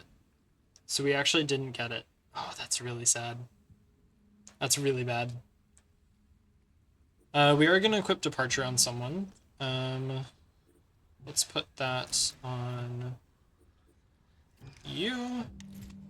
And then I think we're going to summon our last character.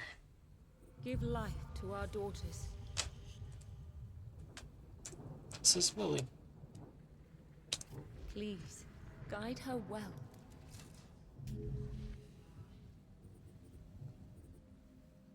And this is Lily, of course, Now, from End. Unleash her on any who stand She's part in of the her crew. way. Lily just has long hair. That'll work. Yeah, that'll work.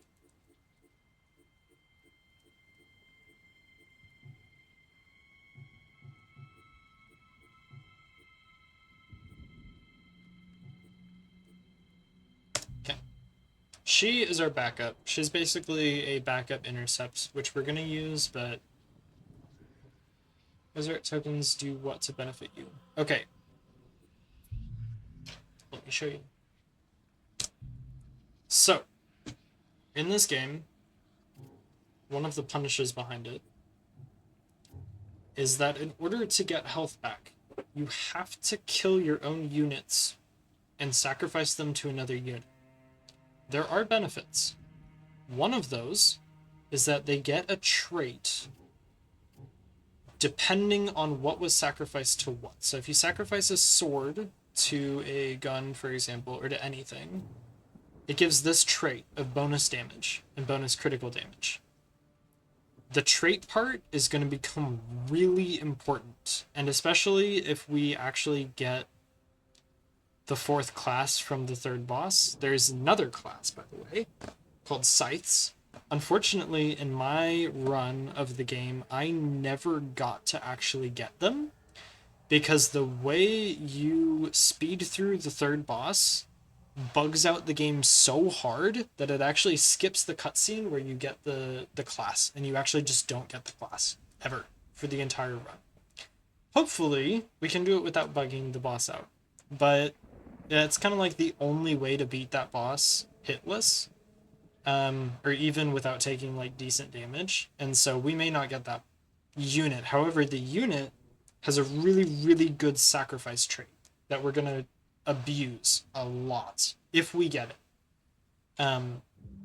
So the resurrect tokens, though, what that does is if you have a character who's dead, you can use a resurrect token to bring them back. However, it does not matter how they die. And so if you sacrifice a character, you can then resurrect a character, which in effect full heals 2 units at the cost of only 1 thing. How long is a single run? It took me a weekend when I did it, but I played it a lot.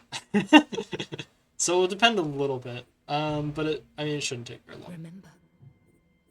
I expect this to be like a few streams, not a lot of streams. It depends on how walled up we get between bosses 2 and 3, because that's when infected start getting really annoying, and they get really painful. So also I'm gonna take a tiny break. So they're born just to be sacrificed, basically, fan. That's it. That's it. It's very unfortunate. It's very sad. Very sad.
There we go.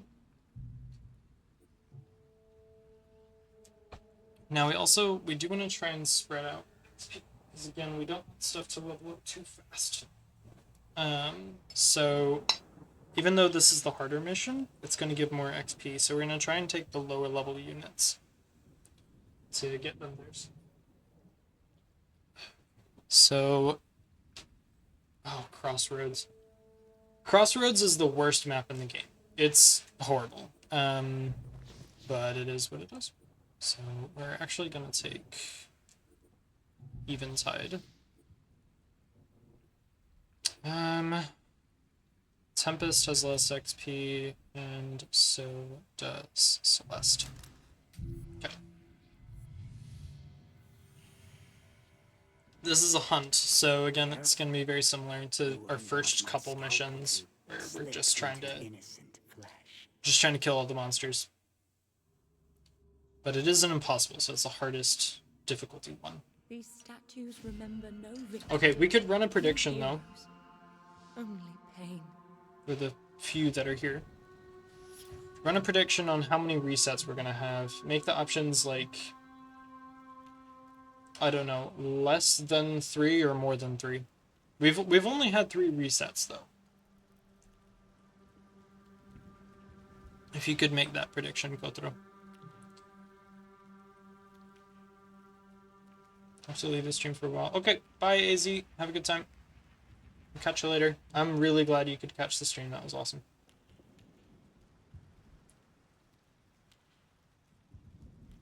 Alright, we're looking at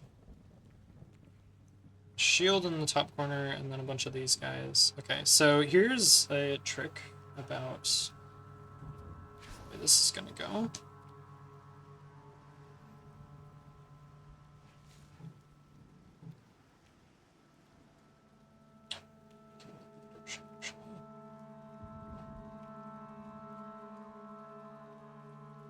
Actually, don't remember if you can. Prediction.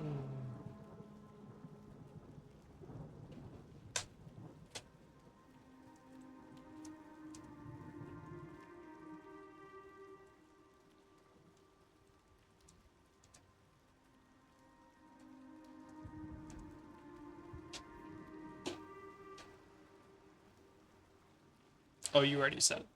Oops. I was about to run one as well. Phew! Phew, many resets. It's my favorite type. Oh no. I'm so sorry.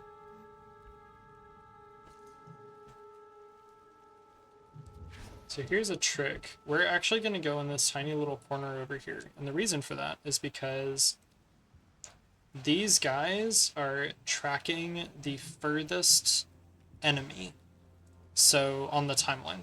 So they're actually just going to make massive movements towards the rest of the team, which is big advantage.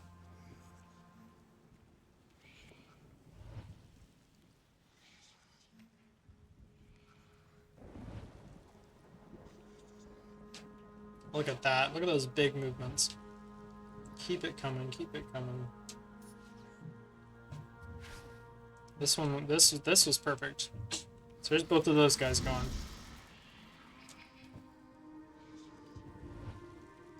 And the shield's coming in. He's super slow. He's gonna become a problem eventually, but not yet.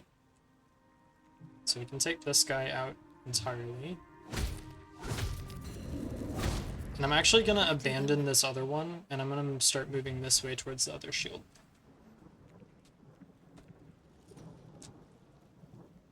Because I think... it's just out of range. You're going last, though. Right? No, you're going soon. Okay, I'm just gonna move up, then. We'll be in range to get the kill next turn. So both of those are gone. That clears most of the field. Progress has its setbacks. We'll just move up and then Memories start of that another life. soon. Guard them well. So there should be 2 or 3 scavengers. They spawned on Celeste. Come on. The new shift has just That's brutal. arrived. Okay, 2 scabs and a hunter. Hunter!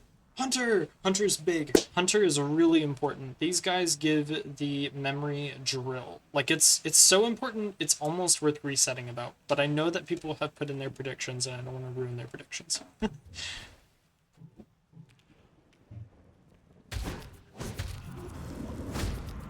Exquisite.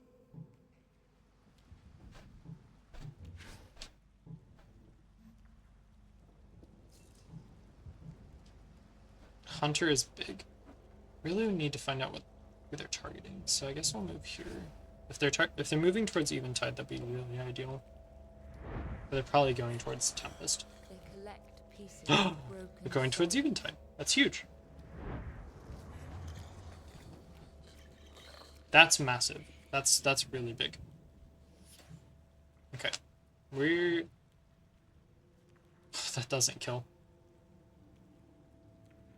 I bet Imbued Blade does kill. Not Imbued Blade. How much? 400 versus 500, but does have armor. This is probably a roll. Let's gamble. Let's hope, actually. Let's just hope that it works out.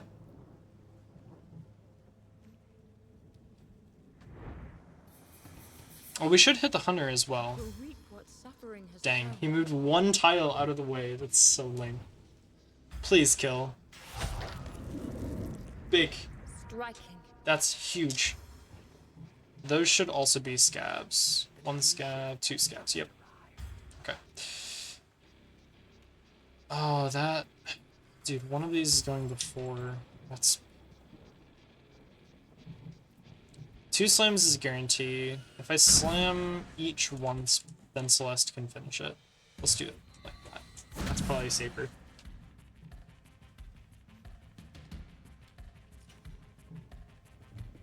She just has to land 1. No Just 1 mercy. shot.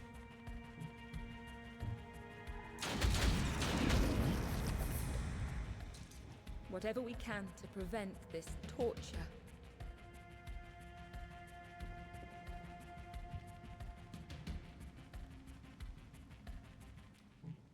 Okay. So we end that turn.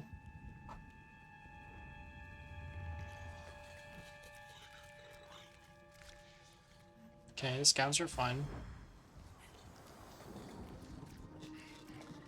And there should be then 3 enemies that will spawn here. Or 2, I guess, okay, because there's only 6 left. There will be 2 enemies here and then 1 enemy down here. Hunters are run killers. That's what they are. They're run killers. However, they're fairly easy to counter.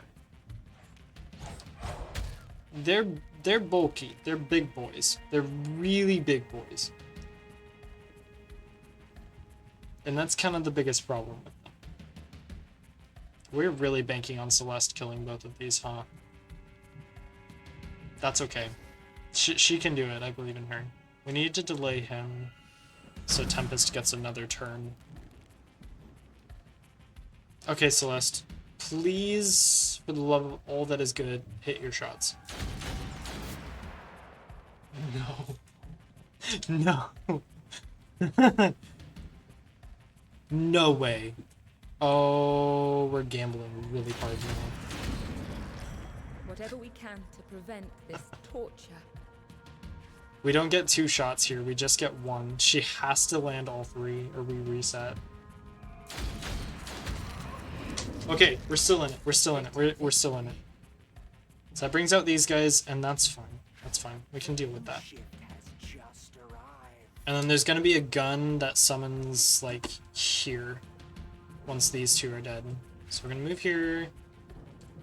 Kill this guy. Nice. A bitter victory. And then because we know they're gonna move to us, we can actually go ahead and set an imbued blade, a immovable stance for free damage.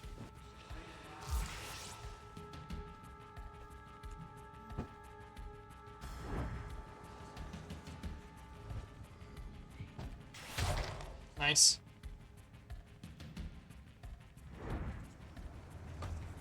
They worship torture and false science. Nice. Okay. And then one gun. Yep. Perfect. Will the poor ones We're just suffer kind of gonna another hang out, I end? guess. Because Celeste can kill these, Tempest and Eventide can kill the others. The only way this goes wrong is if he dodges like 7 shots in a row, which is stupid. That should not happen. The odds of that happening are like astronomical.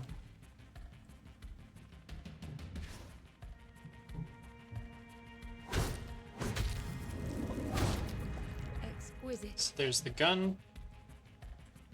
And then Celeste can finish. Okay, we're good. Shred them That's down. it. No resets even. A clean cut. Nice. Memories of another life. Guard them well.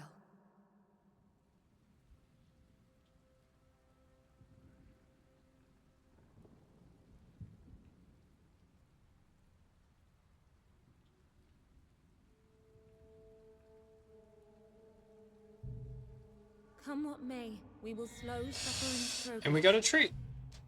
That's big. Hopefully it's good. No, my coins. Not your bitty coins.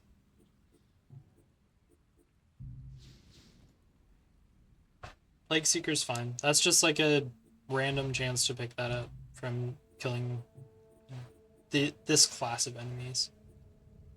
750. My man is rich. It's not like you were struggling though. You're just very rich now. Okay, we need to equip. Did we get... We got smoke. Smoke is okay, actually. Smoke's really good. Did we get... No, we did not get any more of the plus 20%. Oh, that's sad. Let's put Departure on you, and then Belsung. We're taking Belsung and Noontide next.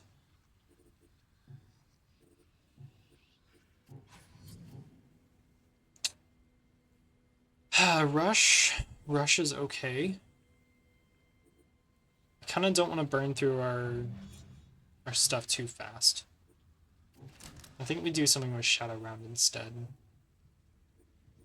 Just buff the multi-hits on Shadow Round is a good idea. No, you're broke. It's okay. Land this next prediction and you're fine. We'll make it easy. Like there's a 100% chance that I don't reset this. That's what the prediction should be. Do I reset even once on this one? Because this is an easy mission. A categorically easy mission. We must prepare to pay any price. I hope your cat is okay, by the way, Kotaro. The plague was a tragedy. Ah, but this map sucks. This is a bad map.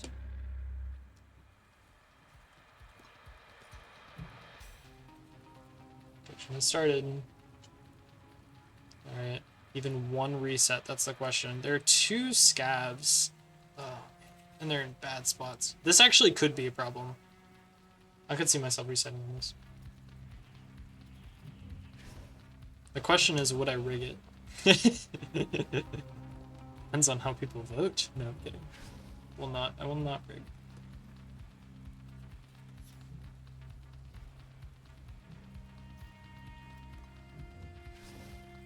We need to get a really good immovable stance on these scabs. Someone is going like all in on that.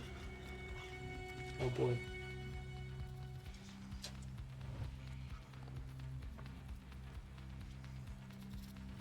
Okay, I'm glad your cat is fine. That's good.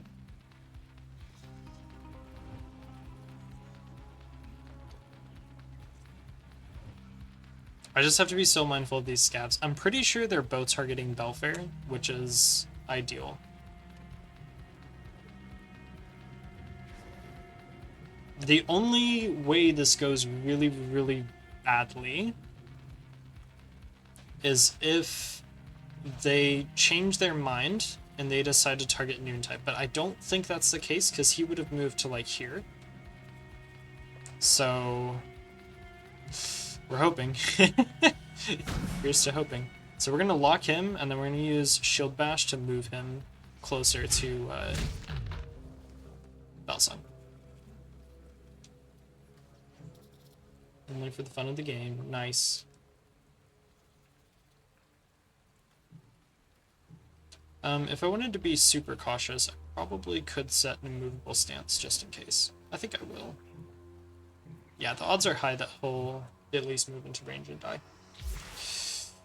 So that's good. Well, he might go... If he goes to, like, here, then there's... Come on... Nope. Okay. You do what you can.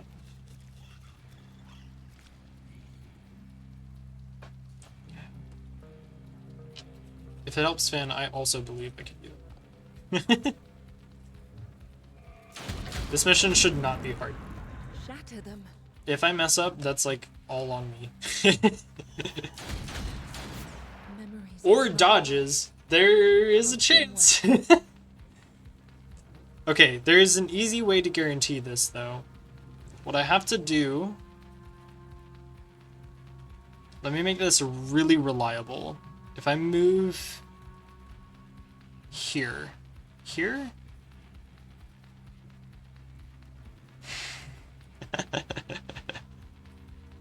I have to get this perfect. It should be there. That should be perfect. Okay, we move there and we just end our turn. Noontide is going to move here and going to set an immovable stance. And this should guarantee that both scavs die. But we'll see. Because regardless of who their target is, they should move into one of those adjacent tiles. So that's one. Shred them down.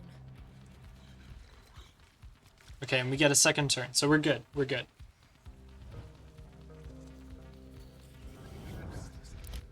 Okay, that's fine. Pretty much does nothing. He just ends his turn for reasons. I actually don't know why.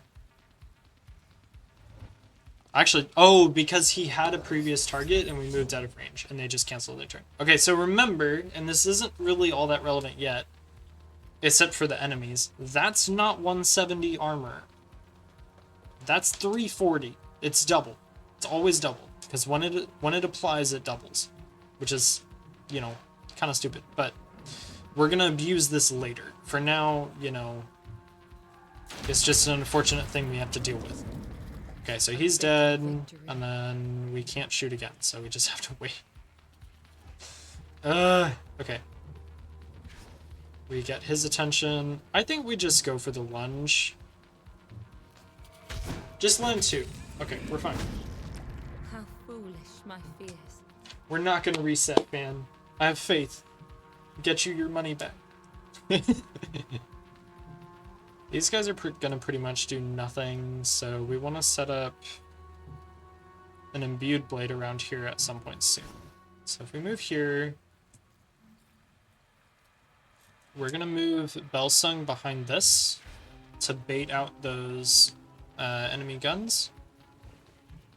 Belfair is gonna do the same, but towards this side. So that should bait those towards Noontide to get free kills. Okay, that's good. And then he should do the same. Perfect. And then he has one turn, but he's not going to move into range of anybody, so I'm free to just attack these guys. That's one. Shred them down. And Noontide can kill the second one before that action goes off. So he loses his armor and regains it. This is like all they do. They attack or they gain armor. It's really stupid. Alright, we move in.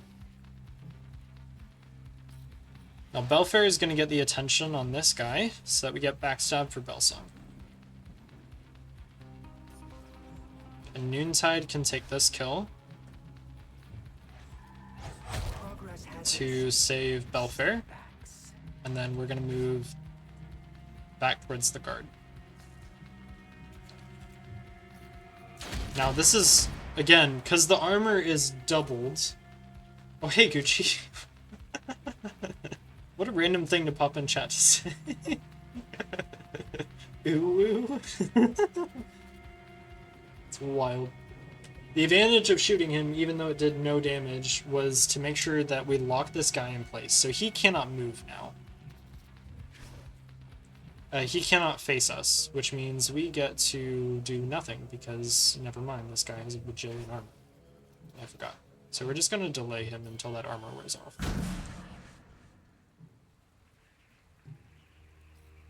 Hello, horsey. It's good of you to join us, Gucci. I hope you're having a good Saturday. Gucci spotted. He's alive! Alright, and we can just kill by bursting. Nice. You can't stop progress. The cure will be found.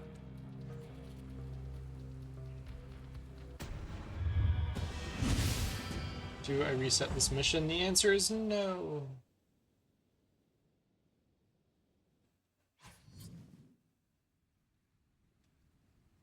Wait, Fan, you've... Fan, why did you vote? Yes! Oh, I would have thrown. I would have thrown for you. I didn't know. Fan is broke. He officially has no bitty coins. Oh my gosh. You poor soul. That's so tragic. He is broke beyond belief. That's so sad. Oh man. The rich get richer. Basically, I thought he was gonna vote for it. I mean, vote against it, so I would have thrown. I would have thrown for you, Fan. I didn't know. Oh, that's so sad. Did we get anything worthwhile? No, not really. We just have smoke. I'd rather save our Vita. Okay. Rest. We're getting closer to that boss. Time slips by. Honestly, at the minimum, if we do like one boss per era, or per time, then we should fly through this. Penance and rescue. Rescue's big. That's actually massive that we gotta rescue again. This is the bridge as well, so this will be interesting. We're gonna take actually, no, we're gonna take Belsung because the penance should give more XP. We're gonna take both swords. Again, we're really, really hoping and banking for that resourceful. For those who are new to the stream, resourceful is a 10% chance to give a really, really big boost during the rescue mission to buff the sword class. It's a really big buff. Kotaro, you can set the prediction to whatever you want. I trust your judgment.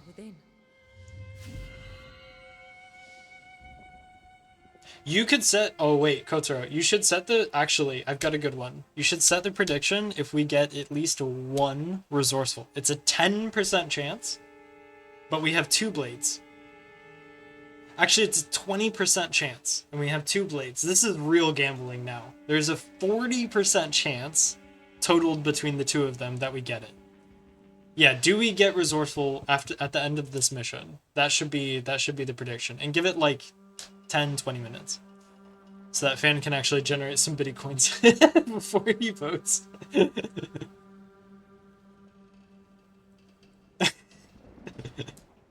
And my reading comprehension is bad. That's so funny. Alright, we got 4 enemies. This is not bad. We're gonna try and stay on this side. This is the rescue mission that tends to get reset the most. It's rough. It has these thresholds across the map that will just instantly summon new enemies, and that can cause a lot of problems and chaos. So I will not be surprised if we reset, but obviously we're gonna do our best to not have that happen.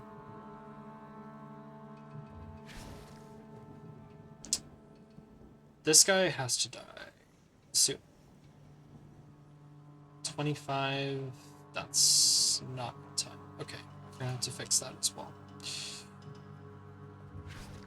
We're gonna shoot this guy once. If I lose this, I'll lose it. I mean, literally, if you lose this, you will lose it. You will lose all your midi coins. It's a 40% chance. The odds are small.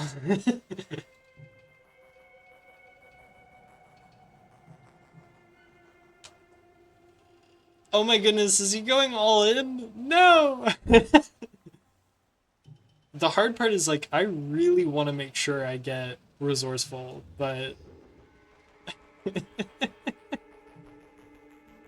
Oh man, I don't know which way I'm hoping now. It's like nothing good for Noontide to do here. I think we just kind of... We played this patient. We played this really patient. So we killed that, and then we killed the gun on that side as well. And then he should move in. We'll try and bait this gun with the Bright Soul. Can I just kill you? No. Okay. We're just gonna do Imbued Blood then. And you know what? The Bright Soul can get attention. Or Noontide can. Either way. That should guarantee a kill. We're gonna move the Bright Soul here, and then Noontide can bait attention. It is a big bet. He's really banking on this. He's really banking on it. He's at the biddy coin poker table and he just goes all in. He just pushes the full bet forward. Impressive. I mean, he's got a 60% chance to be right. He's got a 60% chance to be right. So... Let me shoot you from here. No. Okay. We're just gonna set up to get this threshold proc as soon as this is done. So everybody's gonna move to this side.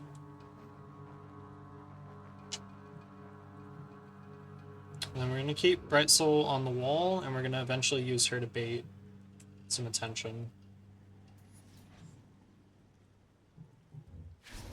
He'll forget about us, and then he'll also burn a turn, and we just wait. Literally just wait. Alright, here we go. There's the summons. We got 2 scabs.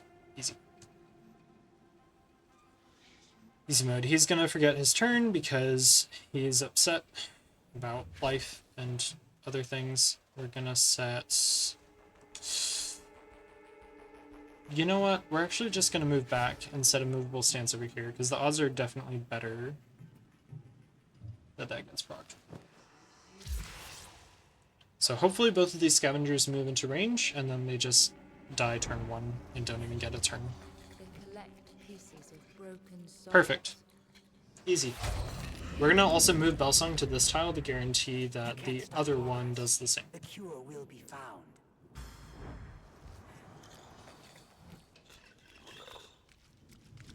Nice.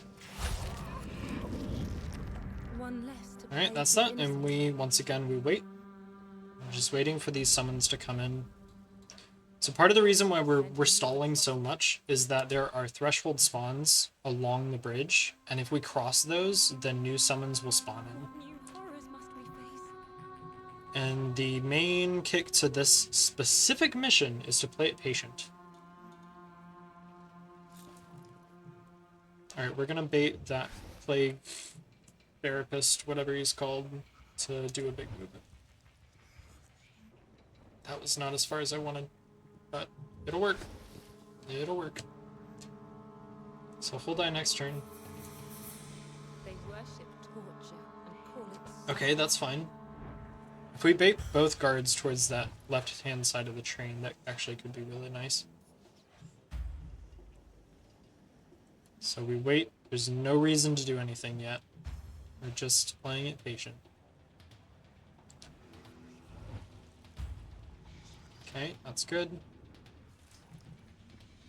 Belsung can... So yeah, we'll go here. It's kind of set up to be more active. And we will kill him and move back.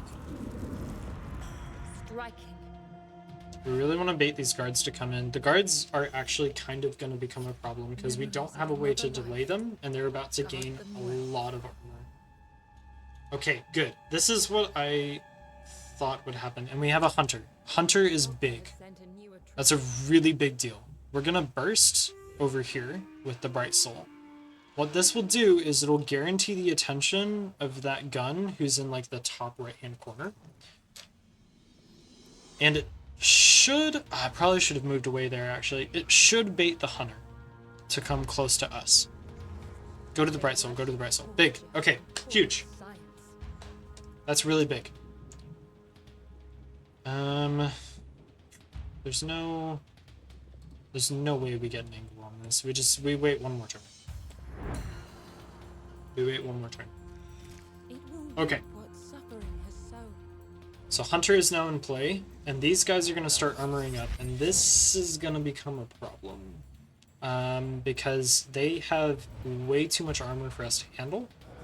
Because again, armor when it gets applied in this game, it's bugged. It doubles. So they have, you know, it reads as 233, but really they have close to 400 after their base armor. And so, actually I think they have exactly 400. So the odds of us killing these guys is much lower than it looks like. And so there's a lot of things on the board now. Another hunter and another butcher. Okay, that's not good. That is not good. A bitter victory.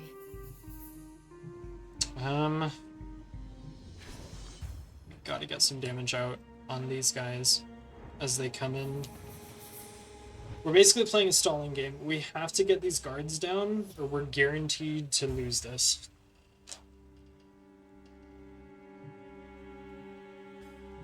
Hello? Oh no. Okay, that should be fine.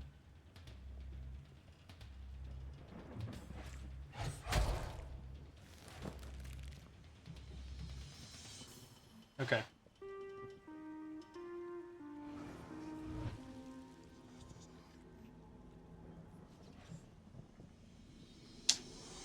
So, what we do here is if we back away, he'll forget about us. So we can move back and then get the kill. It's like an exact range. That's crazy. No mercy.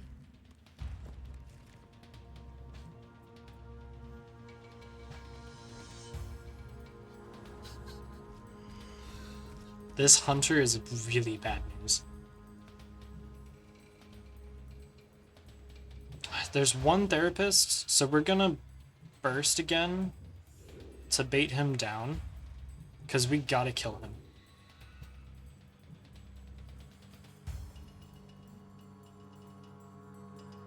There's another hunter. Oh, it's so far away. That's so bad. I haven't really explained... Well, we've not seen how hunters work yet, because we just kill them. But, let's just say that's really bad news. That he's so far away.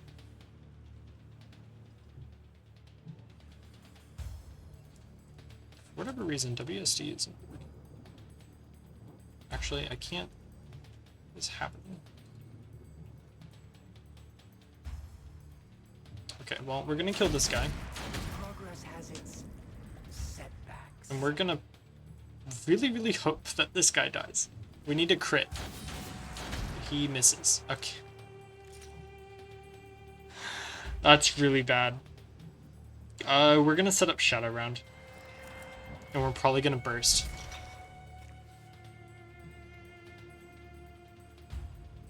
Figures. Figures.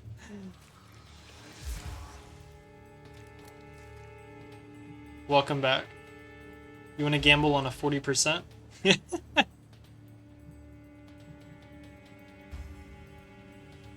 think we just stay. This is super risky. We move you here. And we wait.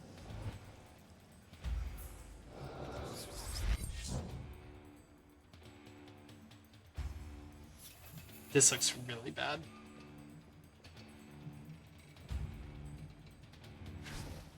We're gonna move up and we're gonna set an immovable stance. We really need some stuff to die here. I should have set a movable stance on Tempest as well. No, don't move. Okay.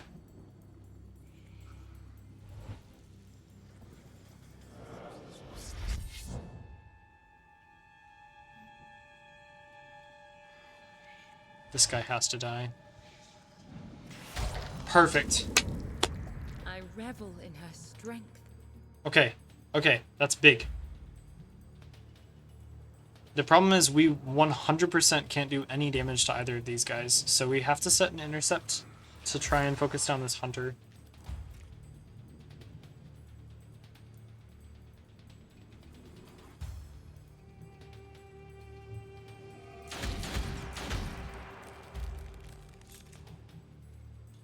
He will try and do a basic attack, and then he will set up...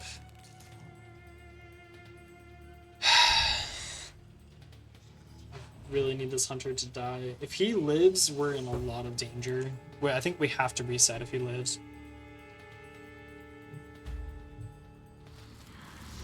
I'm really hoping he targets Noontide. Come on. Intercept kill. Come on. It's bad. Okay. He set his delayed action, so he should die. The problem was this guy. Okay, perfect. He chose not to attack. That's really important. Now we have to deal with these guys. There's just no way to deal with them. That's the problem. So... we need to back off. Everyone needs to back off. That's kind of the thing. That's the key. The thing is, once this is dead, I think they'll actually be able to move pretty far.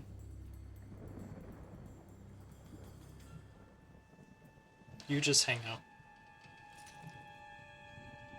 I did know that, actually. Hunter is not going in time. So we're good there.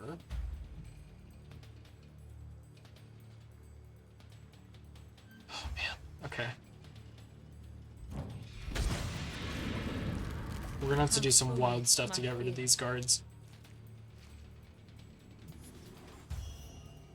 Memories of another life. Okay, so if I move here, that's perfect. Okay, he's moving second. He's not gonna be able to move there anymore because this guy's gonna block his path. Shoot, that's fine. If it misses, it misses.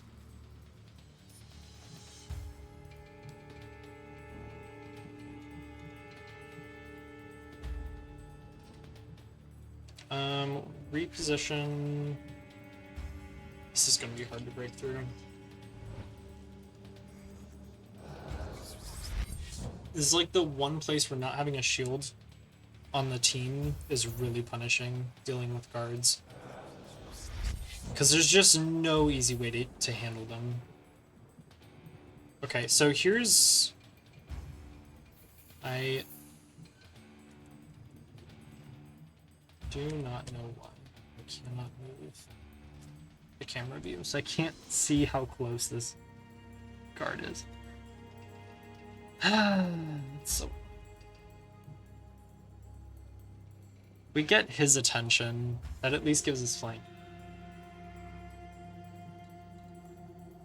Something related to gambling happens. You're wild.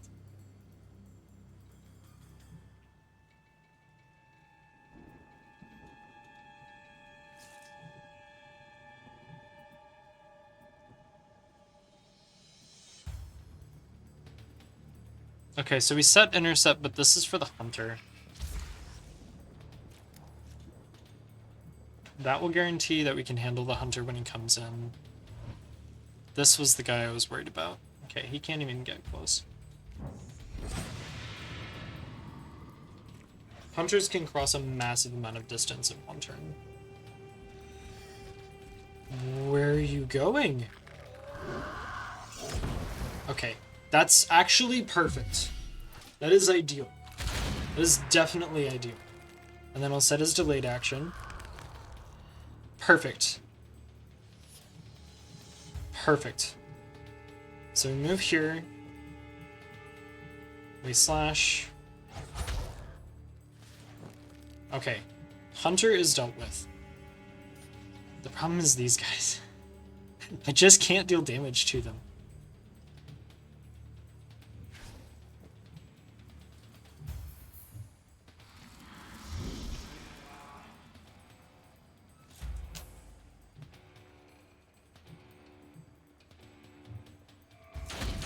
So Belsong has to kill this. You can't stop Okay, progress. that's good. The cure will be found. Now we see what happens. I can't really bait attention because this guy's just gonna come in and hit stuff. So if I move here, we keep flank, but we can't get hit. Perfect. That's decent damage. We just have to kill them. Okay, they finally lost their armor. That's big. We can finally kill them. We will probably have to burst. Like a lot. Okay, there's one. Impressive. We move forward and we kill this guy, and then Noontide has to kill both of the other two. A bitter victory.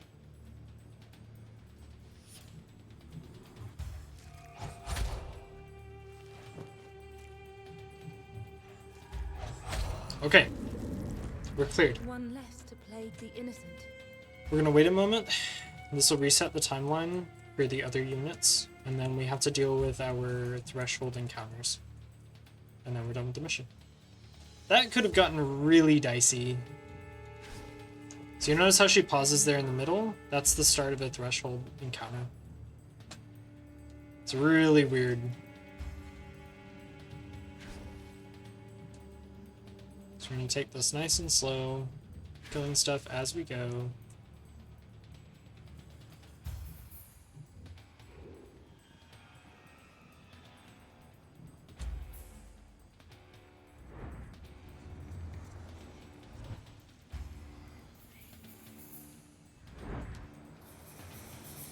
The only way this can really be messed up at this point is if he dodges like a million hits, which the odds of that happening are really, really low.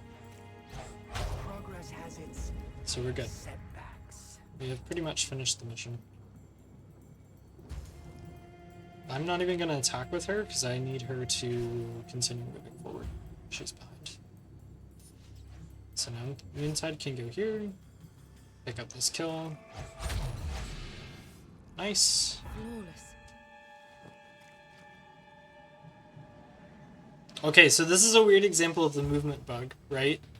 It displays that we can only move to these spots. However, if you go to the corner, you actually can move there without bursting. The white highlight is where you can go without bursting, and then the gray highlight is where you would go while bursting. So it's just amusing that you can sometimes bug that out and get movement that you shouldn't. There should be one more threshold encounter, which hopefully will have a hunter in it, but I don't think it will. I think it'll be a regular guard.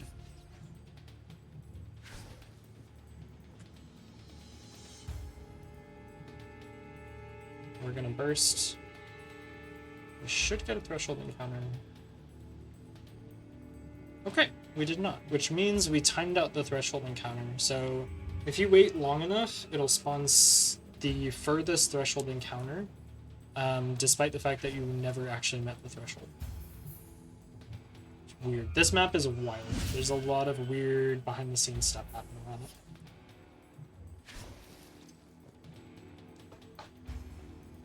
I almost just ended my turn.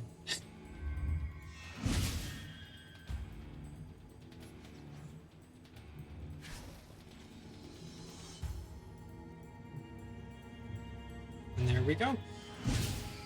Alright. Do we get resourceful? It's a 40% chance. Come what may, we will slay Tempest got a Satan's trait. progress. She could. She might have. Maybe. It could be anything. But there's a 20% chance that that is resourceful. Also, of course, Together, we you do are sacrifice strong. her. It's very sad, of course. What did we get? We didn't get it! The doubters! The doubters win!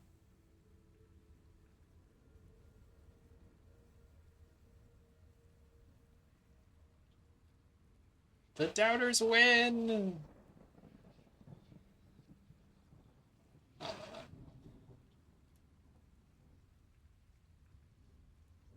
1.5K? Oh my word, that's so many points. The Biddy coin reshuffle.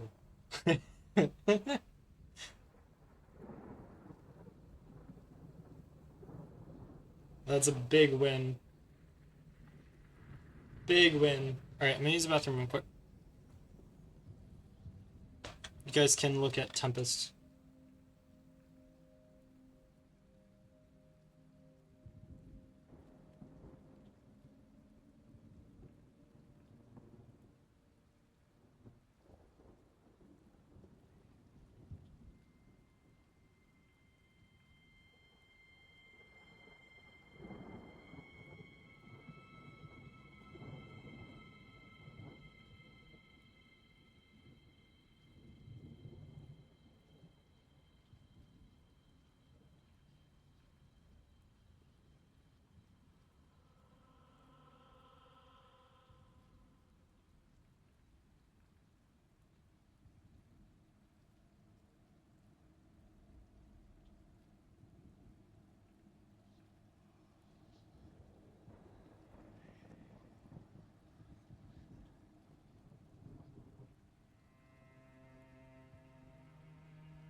Alright, back.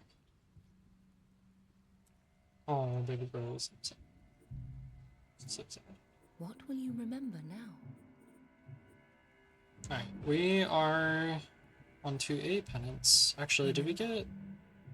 Might have gotten some good memories. Oh my goodness, Fan, you're back in it, bro. You've made all your money back. Hey, we got Drill! That's huge! Drill's a massive pickup. Absolutely massive pickup. I think we're actually gonna drill Imbued Blade this time because it does do more total damage. We don't really have anything else that's useful, so unfortunately we're just gonna ignore that. Okay, penance time.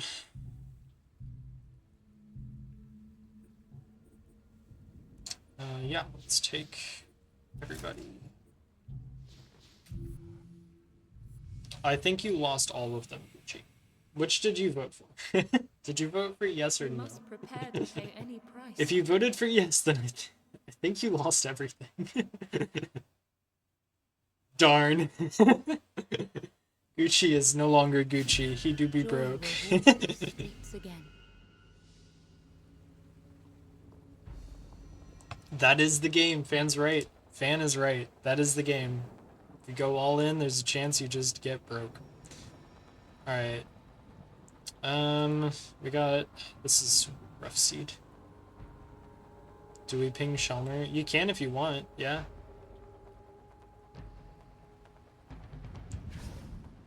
I am up here. Shalmer, which I think you won a lot of biddy coins. I'm not gonna lie. You won a lot of them.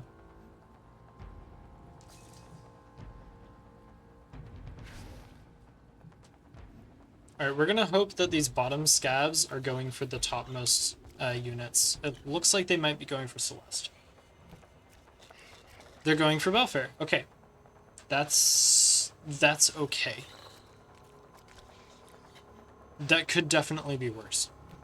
It's not good, but it's not bad. He's also going for Belfair. Okay, they're really stacking up on Belfair, which is definitely not amazing. If I hit you each once... Okay, the problem is, though, that bursts. I think I have to go for the kill.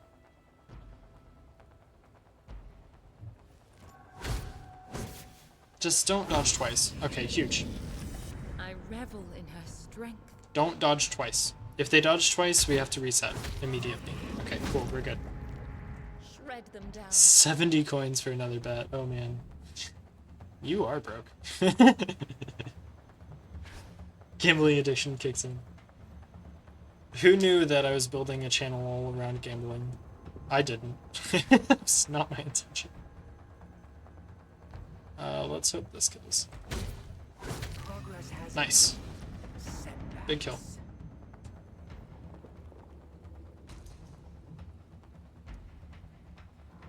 Oh, she can't hit him. That's unfortunate. Gambling equals a token.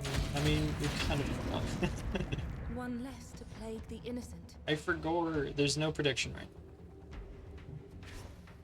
There's not really anything to predict about for this mission. It's a really easy mission. It's not even going to take very long.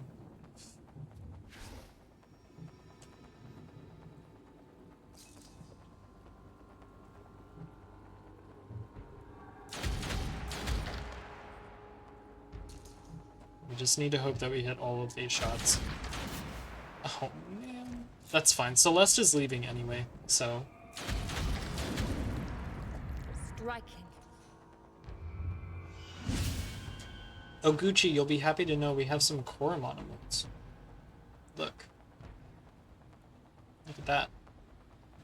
By some core monomodes, I think I mean literally one. Oh, I forgot we have Biddy Coin, and we have the ban hammer. There we go, we've got 3. It's good enough, right?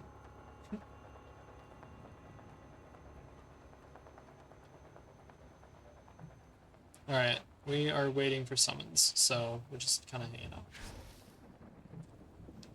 Wait for these guys to come in. The veil grows weaker. His power So stronger. we've got Dr. Guard. Guard is big. We want to make sure we kill guards. We've not gotten a single good one yet. Ah, yes. Don't forget Biddy now. Choose Biddy now. I wish it actually looked good. It looks terrible.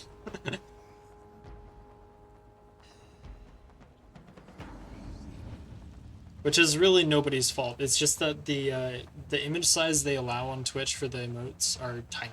Like, there's just no chance. It's always going to be small. They worship torture and call it science. Perfect. We're going to slam. That will not only get his attention, but it'll also lock him in place. True. Yeah, there's definitely too much text for that one. It didn't work out. Which is pretty sad.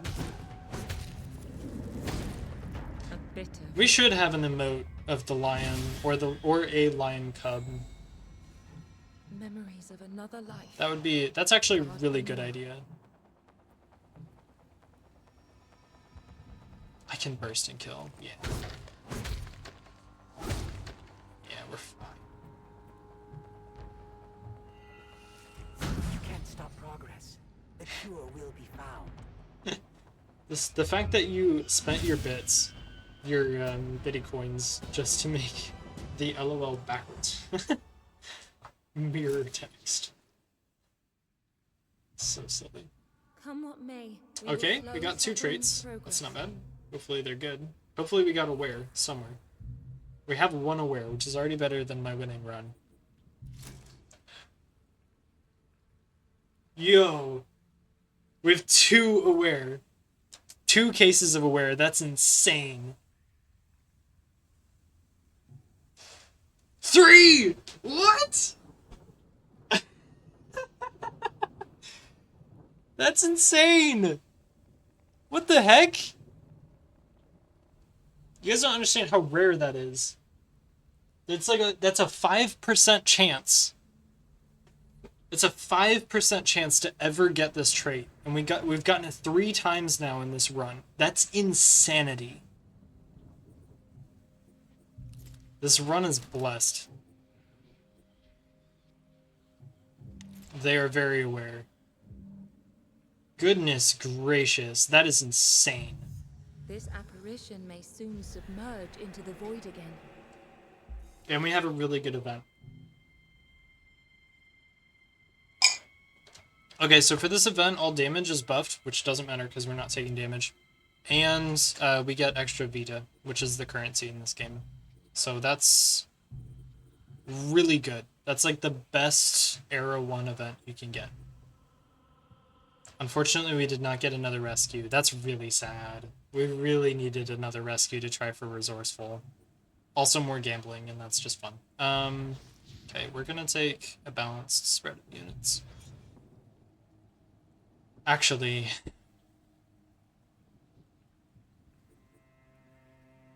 Hold on. We actually want to make sure that Belsung levels up. And it would be really ideal if Tempest leveled up. The odds are really low. I don't think it will give enough. We could pull some shenanigans. I could pull some shenaniganery to get that to happen, but we'll see. I want to get 1 level on ideally a gun, because she'll unlock an ability that affects the timeline, which will be very useful for the boss fight, which we are about to do, by the way. We have 2 missions, and then we're doing the first boss. We got a hunter, huge. Gotta hope for drill. Can I get a prediction for resets? If we reset prediction?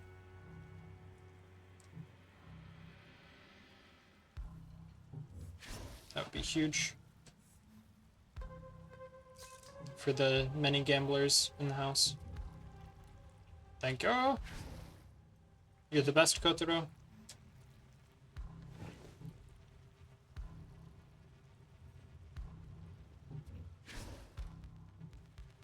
Alright, we're just moving up.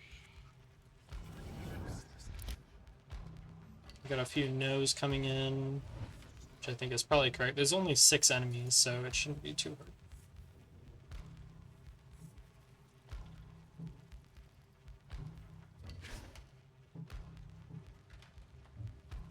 It's like purple boots.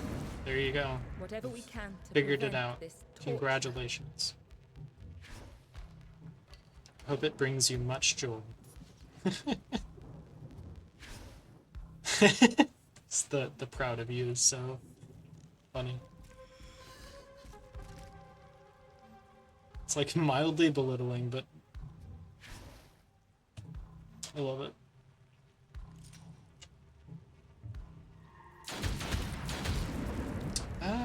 Do we need to run an intercept? I'd say probably. New ship has Just make sure we don't have to reset.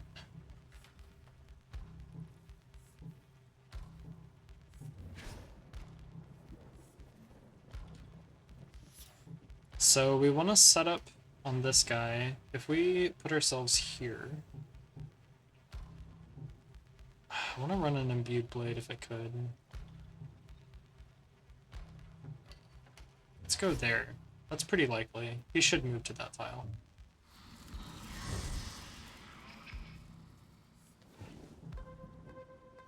And then if I go here, okay, the odds are very high that he goes to that tile. It didn't matter. I messed up my timings. Whatever. Who cares? We'll still get our intercept. And he did move to the tile! That's frustrating. Alright, big shot. Puts his delayed down. Take those. Oh, interesting. He's looking at Eventide. Okay, we got a second hunter. That's big. That's really big. We really need drill. Let's go here.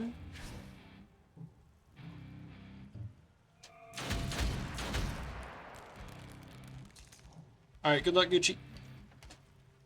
Thank you.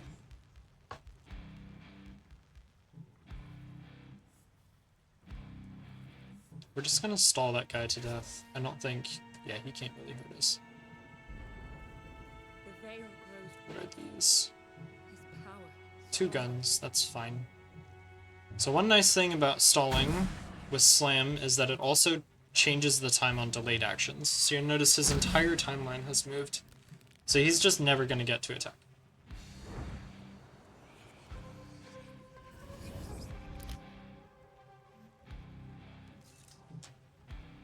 That, though, might be a little bit of a problem. Shoot him, and then we probably need another intercept. Actually, we don't need one. I'm not going to use one, because Tempest can just double slash.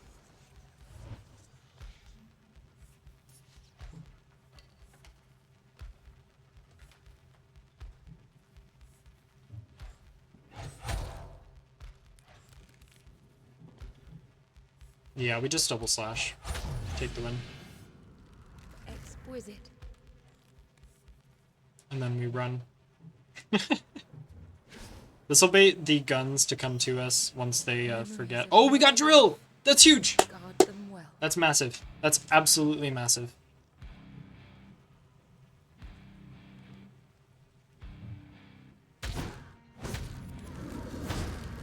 One less to plague the innocent. You put all of your money on yes? That's really funny. Doesn't look like I'm gonna reset. Shomer's about to be broke. You guys banked so many biddy coins on this. That's crazy. Right. Spite him. Yeah.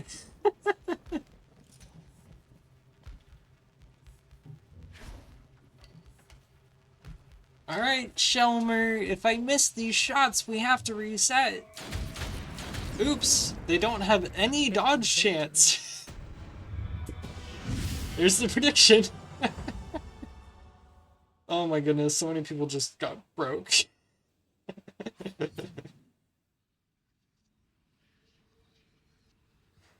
Darn. Let her flourish. That's so many biddy coins. We got our levels too! It was just Shelmer Bro.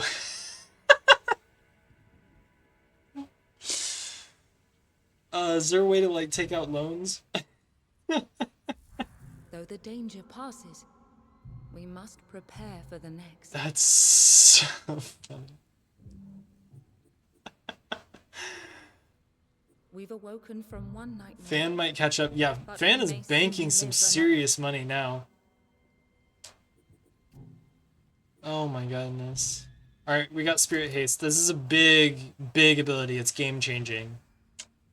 You can officially affect your teammates and change where they are on the timeline. It's really important. We also got Sidestep, which is what we were hoping to get.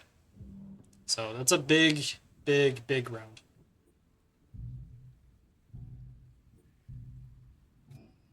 What will you remember now? No traits though, which is pretty sad. It's pretty sad. Remember. You have the power to give people coins. It'd be a small loan of 1 billion. That's a small loan for sure. I actually don't think I can. You gotta earn it. You gotta earn it, my guy. Let me see. Slash. You wouldn't want my scalpel to. Yeah, no, I don't think I can. innocent flesh. Oh, that's a really funny. Here the legions invaded and dragged this city into purgatory. That's really funny. I'm checking now to see if I can.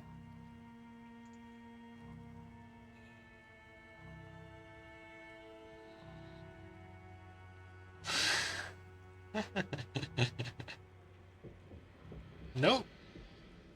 You're on your own, brother. You gotta earn those yourself. Oh man. Okay, honestly, this mission might be harder than the last one. I have Noontide. Noontide could be really helpful. Bait a lot of attention.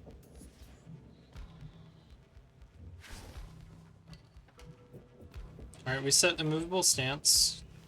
This should draw all the enemies in and deal some serious damage. So we just end our turn.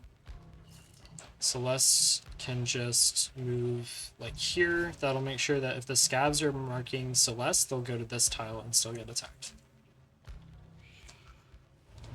F's in chat. No more gambling for Shelmer.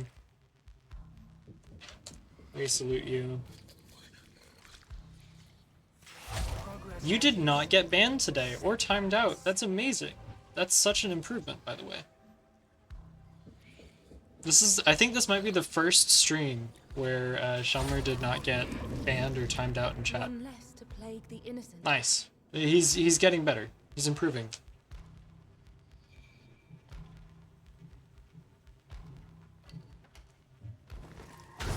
Makes the video full screen. Oh, rip. How foolish my fears. I guess I'll have to go without. So sad. Another terror revolt us.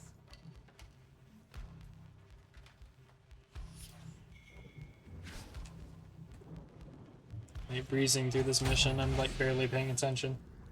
Shred them down. The real gamble is coming up because the boss, I have not played the boss in a long time. I think I remember my strategy for one cycling it. But there's no guarantee that it will work out. So putting down a prediction for if I don't reset should be pretty entertaining because I have no idea how I will do. We will just have to see. Alright, I don't think they're interested in Celeste, which is good. I think they want Belfair, which is actually ideal. I can use that to make some good bait out of this situation.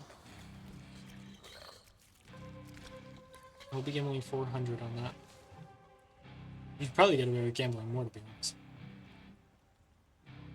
And make sure we are in range of everything. So we're gonna put Belfair here. It is gonna burst, but that's okay. because Noontide is going to be the one to actually do this. She's going to come here. She's going to set a movable stance. And that will guarantee that we kill 3. We just need to kill this guy.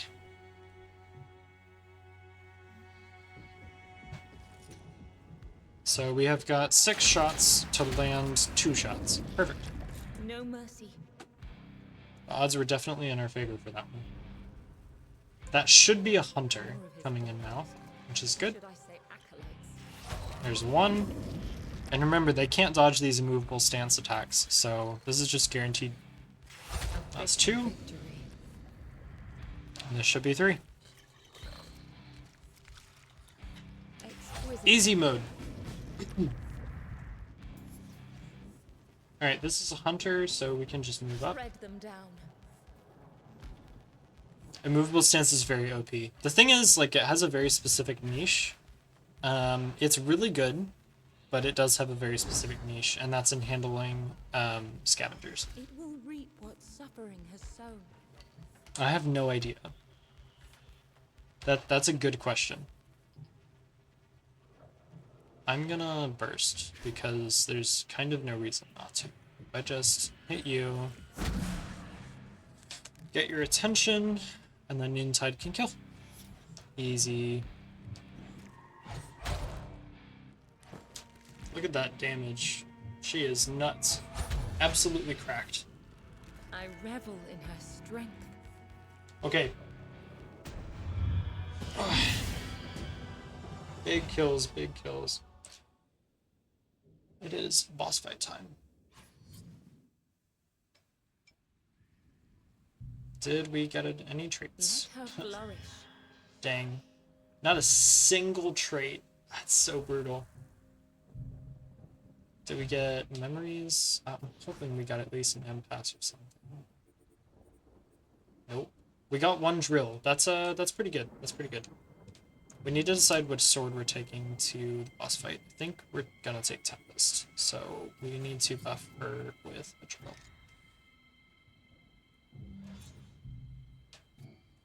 What will you remember now?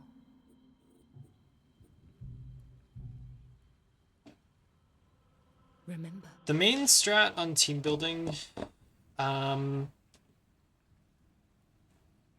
don't know. There's not as much like team building in that sense compared to other things. You're really just trying to optimize individual units so that they can be as good as they can be for any scenario. But in general, guns are good support, so we really like to bring them to stuff. The guns are super helpful. The other one that's like really helpful, I think, are blades. They just do so much damage. And you've already seen immovable stance is crazy. Like, it's a very strong skill. It's actually how we're going to handle this boss fight, by the way. The key lies behind immovable stance because, again, it's pretty OP. Shields are definitely the least important. They make good use in some very specific missions, and they'll be really, really helpful for the second boss. But outside of that, they're not super important. They just can't deal as much damage as swords, but they don't have as much utility as guns. So it's kind of hard to find their niche. I feel like they get rolling in the late game, they become pretty strong. But in the early game, they're just not as good, to be honest. They pretty much always guarantee, though, that they can 1v1. They can 1v1 anything in the game, which does make them really good.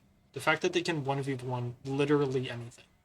The problem is, in order to 1v1 anything in the game, that's all they can do. And so they expend themselves to basically become a stall unit, which is good when you're in a situation where you have a really, really bad threat. But in general, that's just not as useful as killing something or enhancing your whole team, etc., etc., etc.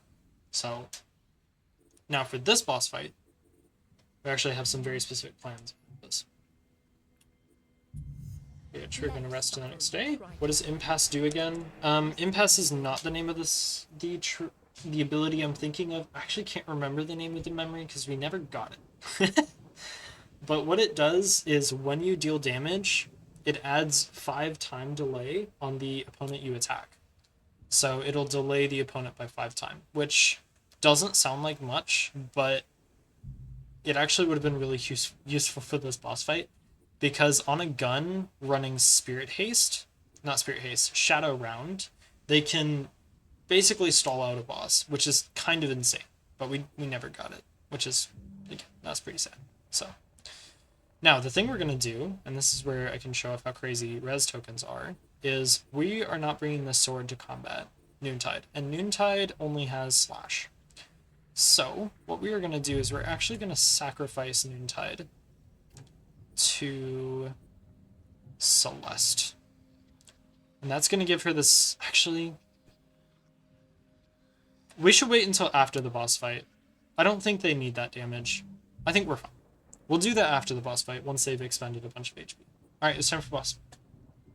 They will fall, or we will. I don't know how confident I am to do this first try, so why don't... Well, that could be part of the gamble. That should be the prediction. The prediction is, can I do this in a monocycle? This boss in one cycle without resetting. That should be the prediction, because that'll be spicy. Boss time. Boss time. What more must we sacrifice before the end? I've had so much tea today.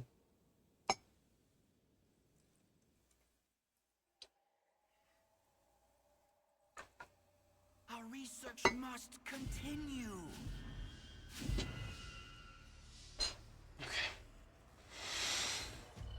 A monument to terror.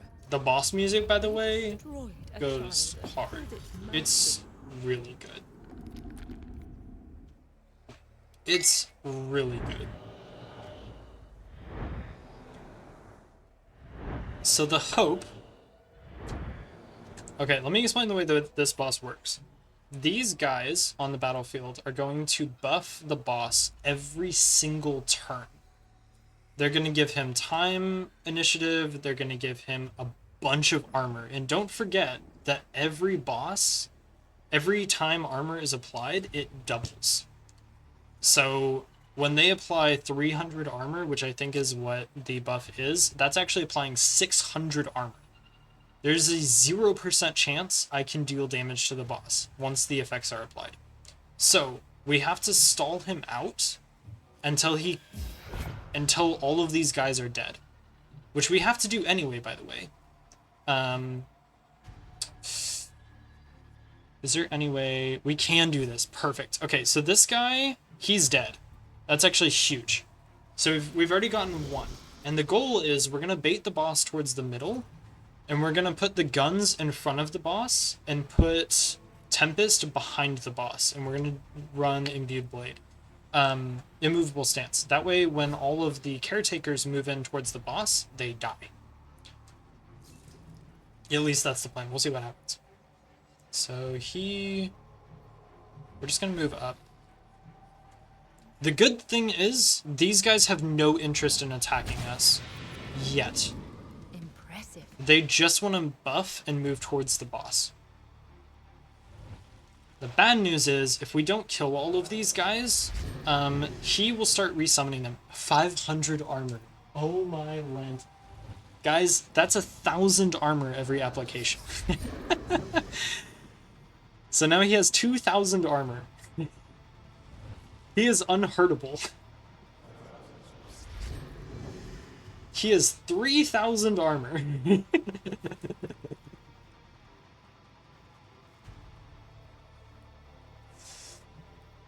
You literally cannot hurt him. Now, the question is, and this is where I have to start remembering how to do this. Do I need to run Shadow Round yet? I think so, but I don't think I need Imbued Blade, or Intercepting Round. I think I run Intercepting Round on the second turn, because that'll be before the last caretaker dies. So he'll move forward towards Celeste, and then end his turn. And this is why we needed sidestep, because we're going to have to burst this turn. Because we have to get close enough, yep, to bait attention with a movable stance. This boss is very technical to one cycle. And then we can theoretically set Nimbia Blade. There's a 0% chance this does damage, but it's fine. We're going to set ourselves up for backstab. We're going to set intercepting round. I'm going to turn up the boss music because this music is awesome.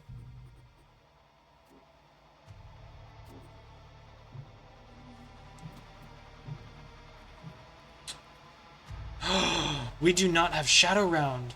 I thought we did. Okay. That'll be interesting. I'm glad I remembered to set that. So like you see, 0 damage. Because, yeah. 0 damage. From backstab, by the way. That's how much armor that is. So he now has 4,000 armor. Okay, there's one. Flawless. He lost 1,000 of his armor. That's big. But he got it back, so that's bad. And we get that guy. Okay. Shred them down. So we're gonna set her up to be here. We're gonna set Shadow Round and Intercept. We need 2 intercepts to make this work.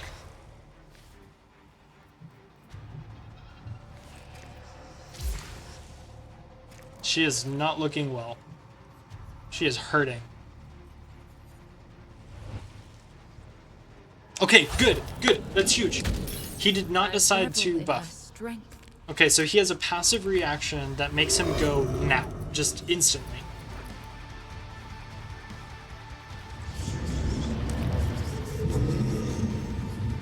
I don't know. I think she's currently taking care of the baby.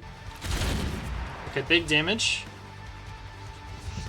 We didn't get Shadow Round on that. Oh, because it procced on Belsung first. Okay, so... yeah, we have to reset Intercept. But first, let's get some damage down. So every one of these shots will be responded to, echoed with Shadow Round.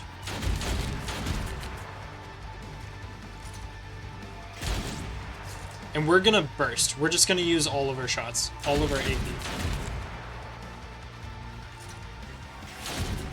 There's Wifey. Oh my goodness. Guys, he's already almost dead. Wait!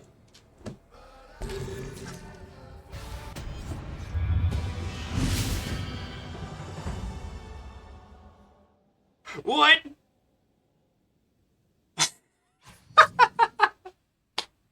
Memories of another life. Guard them well. Oh my gosh. So that's how you one cycle a boss. Holy crap. Oh my word, that was crazy. There you go. That's how you one cycle.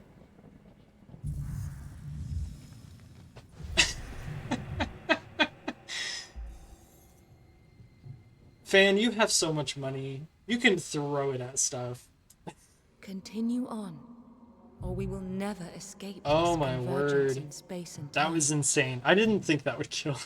I think that was a roll. Alright, we're gonna take Spirit Haste, which is big. We're gonna take Guardian. Okay, so now we have so much Vita. Now we come to one of the most important little pieces in the entire run. And that's gonna be for Tempest, I guess. Ah, that sucks. I can't sacrifice Tempest then if I do this. I really would want it to be on Noontide, I guess. Okay, we're gonna have to wait 1 combat. Yeah, we're gonna have to wait 1 combat and then we can run it. There's the boss surgeon guy. The story in this game is kind of interesting. Remember. We're not delving into it, but it's kind of wild. Man, that was nuts.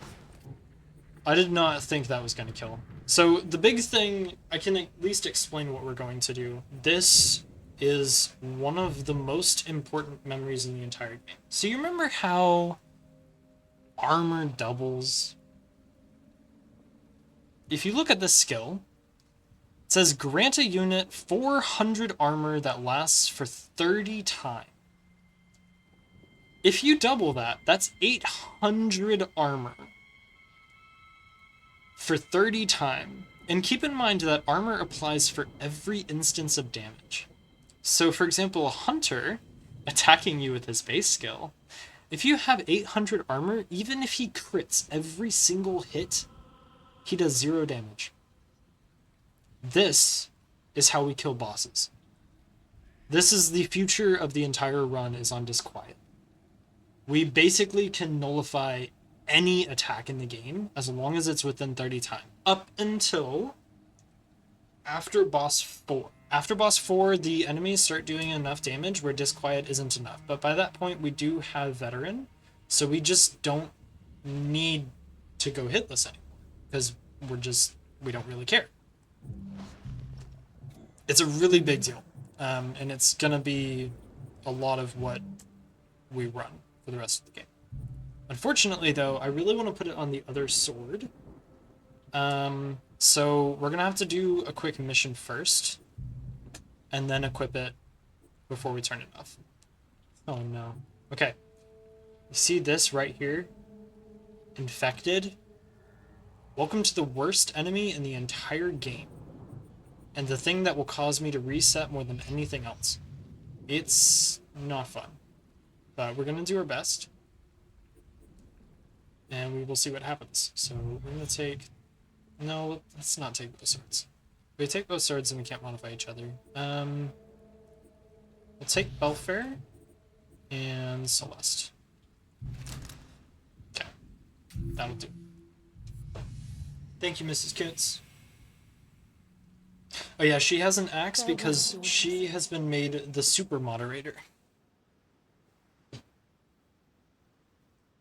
Which means she can pretty much do whatever she wants. How many have died to appease suffering's ambition? How many more? Okay, this shouldn't be too bad. You do have the power. Graveyard is a really easy map, so this shouldn't be too bad.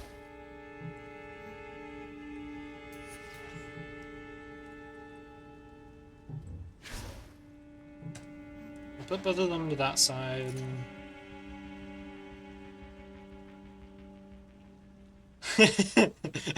I'll look into it. I was actually trying to figure that out the other day, to see if I can give you permissions to edit, like, the name of the stream and stuff. I'm still working on it. I genuinely just don't know where to find it.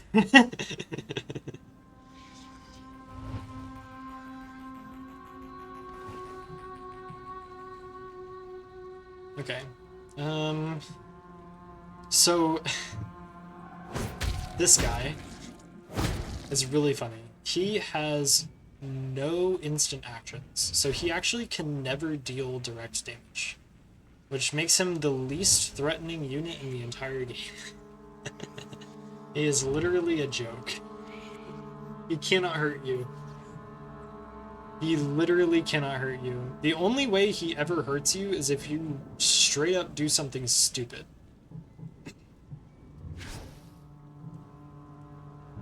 And that's it.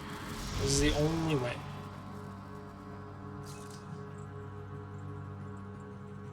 So we're gonna move behind this. That'll make him forget that we exist. Shoot that guy, and we can kill him next turn.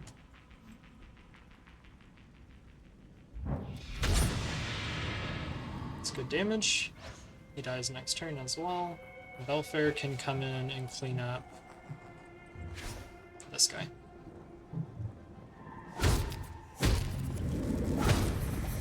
Nice. So all he knows is how to screech. That's it. That's his only ability. Which means his only way to deal damage is a once every 60 time, and you can literally just move at him. It's truly, truly pathetic. Mr. Worm is a extreme Strength case of a inspires me. non-threat. You die this turn. And then we just have to deal with this card. Exquisite. He's gonna armor up a bunch, which is gonna get pretty annoying pretty fast. Memories once locked away from us. So the sad part here is we can even... Oh, he has delay resist. That's right. I forgot. Well, we can just move him. Bye. Wait. I actually didn't even know that. Apparently, Shield Bash just straight up cancels his ability to do that action. That's so dumb, dude. He literally can't... He's so useless. It's the most useless enemy in the entire game. Just can't do anything. It's so sad. It's like the type of thing where it's so bad you No almost feel more bad false for it. prophets. Except he's kind of terrifying and hideous. That was almost really bad. Weaker. His power stronger. These guys are really annoying. They're not a threat, but they're really annoying.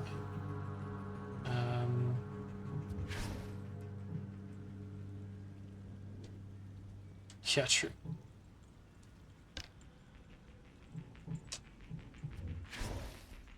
I'm gonna generate backstab. I'm hoping he goes into this corner. Okay, perfect. So what these guys do, first off, they're absolutely disgusting. But they delay... Torture. They have a delayed action that prevents your units from moving on their future turns. Does the worm one shot? Nope. He can't even do significant damage. He does like 400 damage, which isn't enough to kill anything in the game. Even on a crit, he wouldn't kill, which is just, again, it's just a bit sad. It's just a bit sad.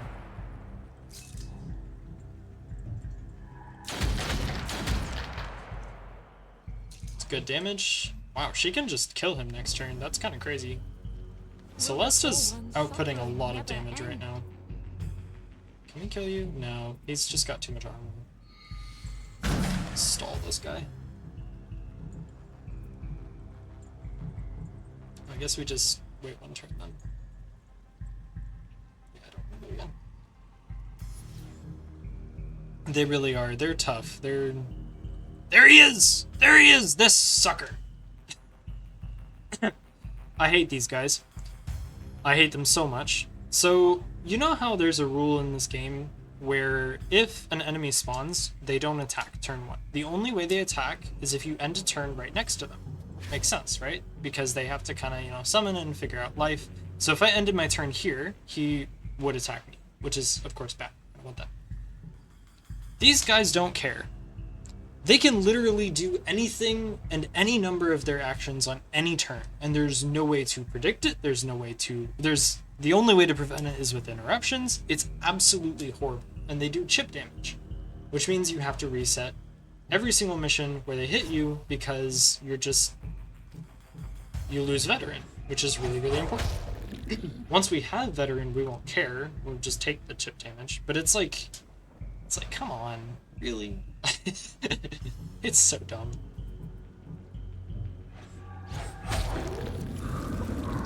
A bitter victory.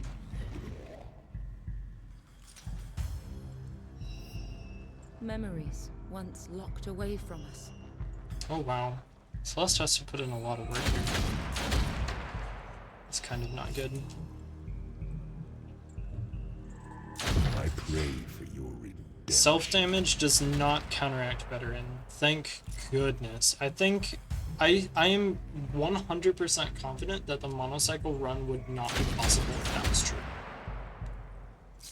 If self-damage impacted veteran, I don't think the monocycle would be possible Repent your at all. wicked ways. Alright, don't be stupid. Just don't. Flesh is its canvas. Don't shoot. Just don't. End your turn. End your turn. End your turn. End your turn. Thank you. Worship torture. They're the call it worst. Science. Absolutely the worst. And he's going right now. Look at that. It's so dumb. I actually don't think there's any way we deal with this.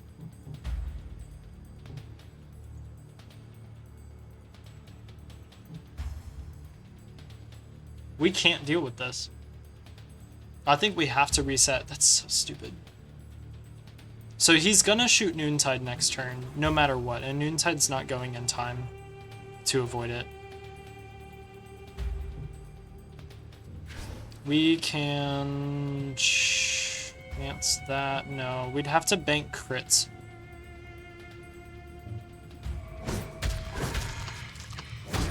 Not a single crit. Alright, we have to reset. Dang. Ah, that's so dumb.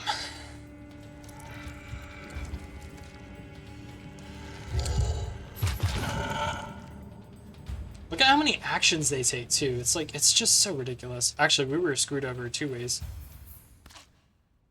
Because there was no way we were going to handle the knight coming in as well. So... worst enemy in the game. Easily. Alright, well, we reset.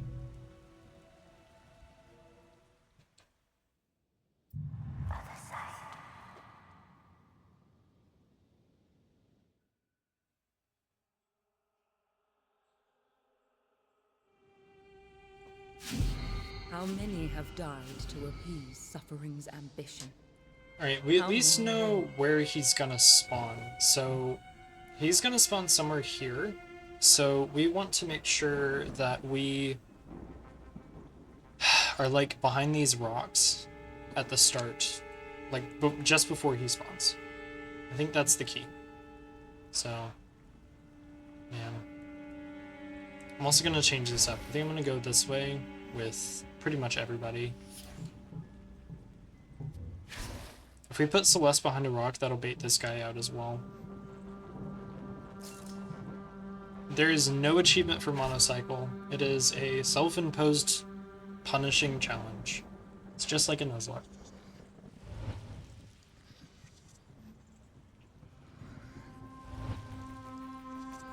There is an achievement for beating all the bosses in a single remembrance, but you can do that at any, like, with any number of recollections behind. So you can do that after having repeated the missions, like, a bunch, and reset a bunch. Come into my arms and repent your wicked ways. Memories once locked away from us. Wembley. I'm just gonna get some damage down on him. They make such nasty noises. This game is full of nasty noises.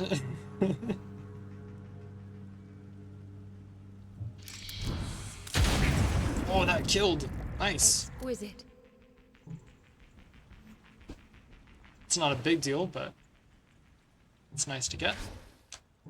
We're just gonna stall this guy out.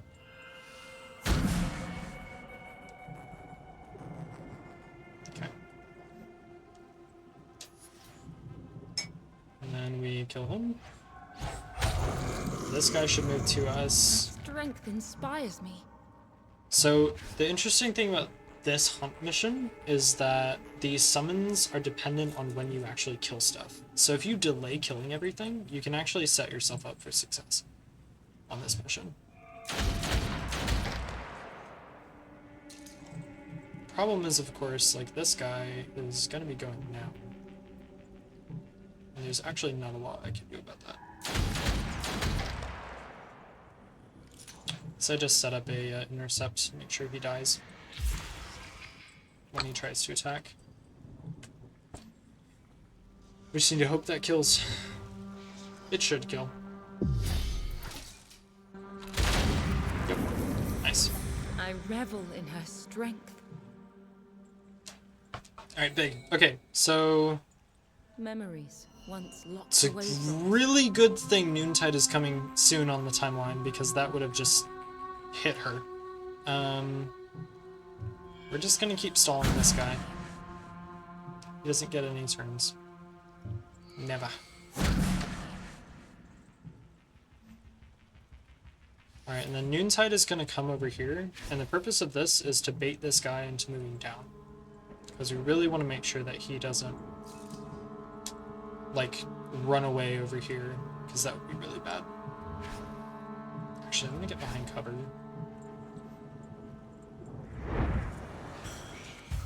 They worship torture and call it science. Oh, this time it's a guard? Maybe that's the same. He still ran that way. That's crazy. Stand back Okay, or be well, tortured. at least we're already that direction, so... Can I just kill you? No. Yes. Yes, I can. Okay. Come into my arms and repent your wicked ways. This next boss is sleazy. I hate him. He is messed up. He's also, I would say, the hardest boss. The second boss is definitely the boss that I tend to reset the most on, because he's just... He has some really weird, difficult, and annoying mechanics that make him much harder to beat than the others.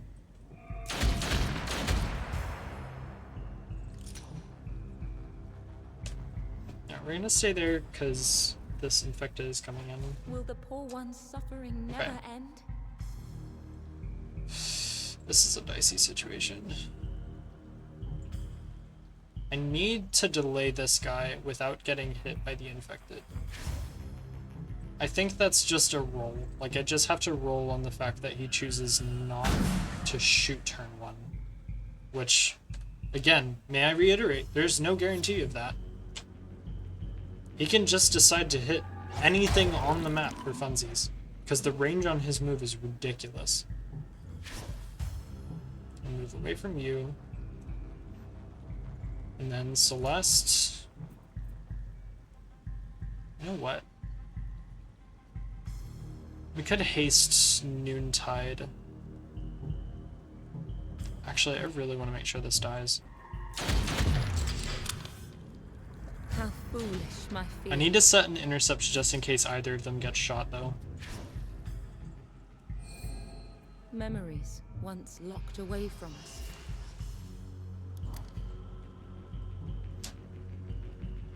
Come on. Just cancel your turn. Worship torture. I mean, you're and call fine. it science. Cancel your turn. You don't need to do anything here.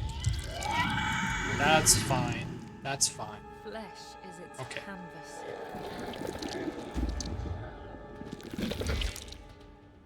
So remember, all of this is doubled. That was 610 armor. 20 armor that he just added. It's wild. Alright, we're gonna do everything in our power to slow this guy down. Could we just kill? Yeah, we can. Let's just kill it.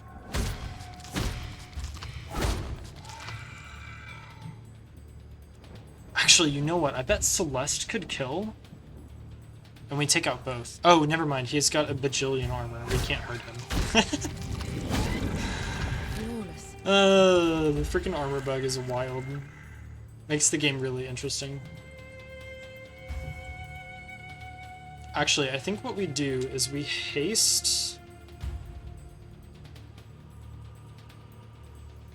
Oh, this is tricky. We haste Belfair. We move... Wait, that's not enough. What am I doing? Okay. It's not gonna work anyway. We have to kill. We can't kill. Oh, this is really bad. This is actually really bad.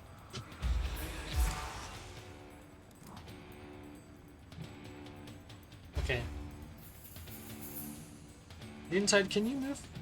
You can move. Okay, huge. But you have a bajillion armor, so I can't kill you. Can I kill you? Yes. Okay. she just outdamages the Shatter them. armor. Perfect. That works. Okay, this guy will always target the last person in the timeline, much like the regular guns. So we're just gonna move really far away. And that will guarantee that he's more interested in attacking than doing that armor buff again. Alright, we win. That was rough.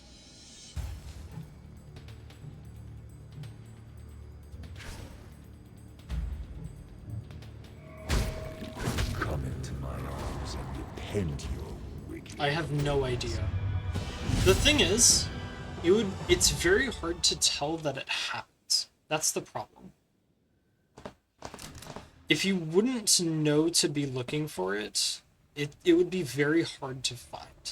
The reason I found it, and I'm one of like 2 or 3 players who did find it on their own, was because I'm a math guy. And so I like to do the math before I hit something to make sure I can kill it. I have no idea why it happens. No one has a clue, like, at all, as to why it does what it does. But it does what it does. And so the reason why we figured it out was simply just testing and, like, looking at the numbers and the numbers genuinely just not making sense. It's weird.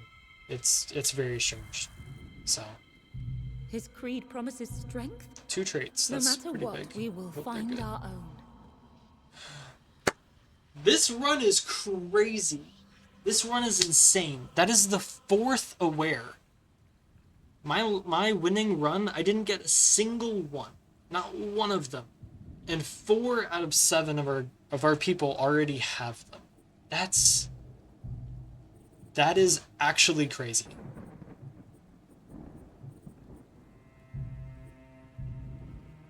Truly nuts.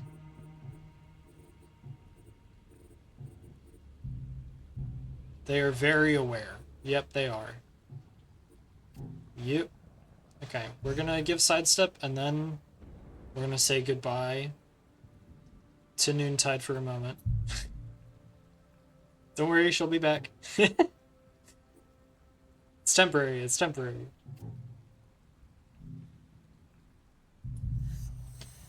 Welcome back, Gucci. No one... Okay, so you have to understand, fan. Only 6 people have ever finished a monocycle run in Othercide. To my knowledge. There could be more who are, like, not on the Discord. But I've been on the Discord for, half a decade. Which is wild. Found that out the other day. And I am one of only 6 people to ever do it. And so, yeah, no one has done it without resetting. A resetless monocycle sounds horrible. I'm more than willing to give it a try, though. I am more than willing to give it a try. Eventually. I'd just love to replicate the monocycle to begin with. Also, Noontide is back. She's so strong now. And now we can give her Disquiet. There's Inferno, by the way. That's the one I was talking about. Disquiet is huge. It's massive. So Lily is doing nothing right now. Bless her. Do we have drill? Nope. We're gonna have to get some new drills. That's okay. Alright, let's do the next one. As much as I would love to show off... Actually, I could still run her. Yeah, let's show it off, because it is kind of crazy. We should also get Lily at least a level. This might actually be a very difficult little challenge.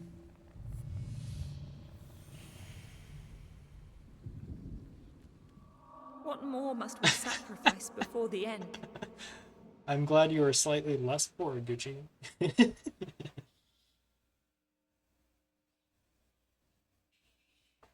plague will bleed this city until Have we another cut the infected, cure from that so this will be cursed painful. child.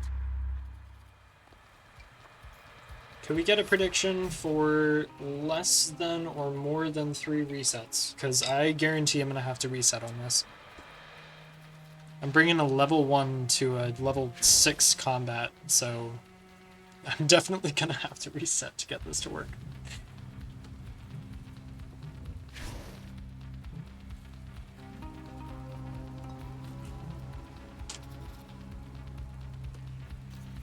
There's so many enemies for this.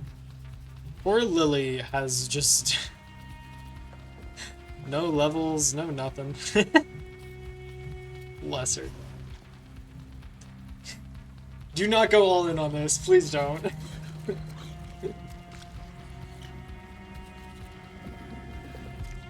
This is gonna be rough.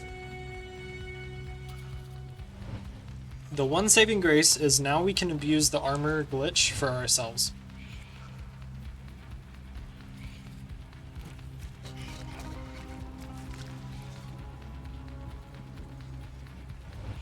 There's so many enemies, dude.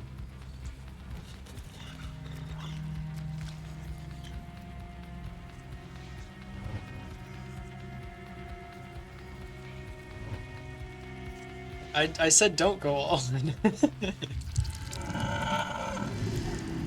So there's 300 armor. So dumb. Alright, 30 time. There's nothing really within range that I could have a meaningful impact on. I think I just move up. Actually, it does depend if he's coming, if these guys are coming for me. If they are, I kill them anyway. That'd actually be really valuable to get those kills.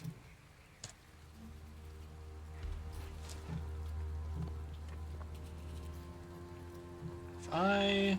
How much is that gonna do?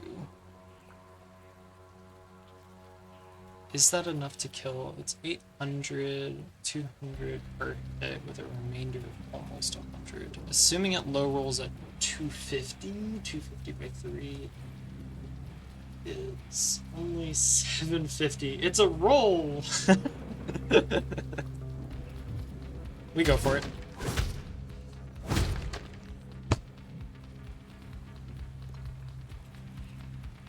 We might already have to reset. That's so dumb. Dude, he rolled with 32 HP. Oh my gosh. That's bull. Oh man. Yo, Lily does almost no damage. Bless her. She is doing her best. The good news is these guys are not happening soon. So if we move up, we can do her one job, and that is interrupts. So she can interrupt that other attack. Believers are failing already. Yep, no, it doesn't look good.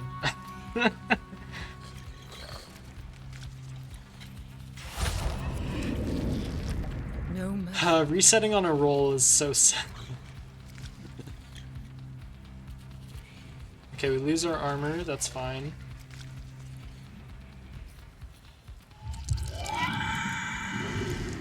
Oh gosh, that dude, this is not looking good. That scavenger now has a bajillion armor. Okay. Oh man. The thing is, we do get to go before this guy, so I think what we do... We have 400 armor, which is now 800 armor. So this guy can't hurt us. There's literally nothing he can do to hurt us. So we can set a movable stance. And then go for the kill. Actually, I don't think that kills. It'll hurt, though. Yes, Lily! You did something! I'm so proud of you! Strength inspires me. She's doing her best.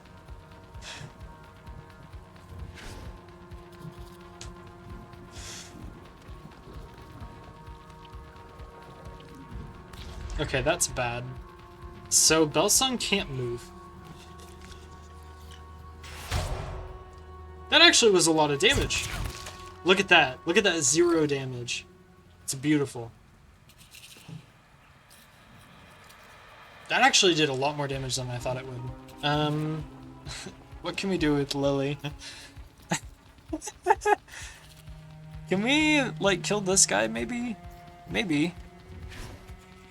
We'd have to, like, burst for it. Wait, if she lands all of her shots...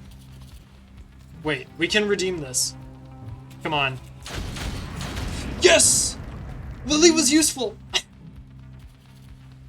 And she burst. Crap, I didn't mean to do that. Dang it. That's really bad. Okay, the best use out of this is to bait these guys away, and we can set an intercept in case something goes wrong.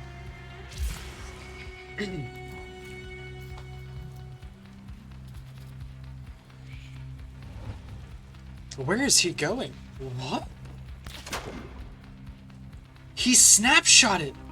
Yo, we saved that! That's crazy!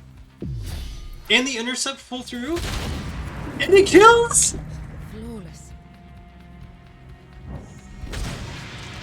Yo. This is actually nuts.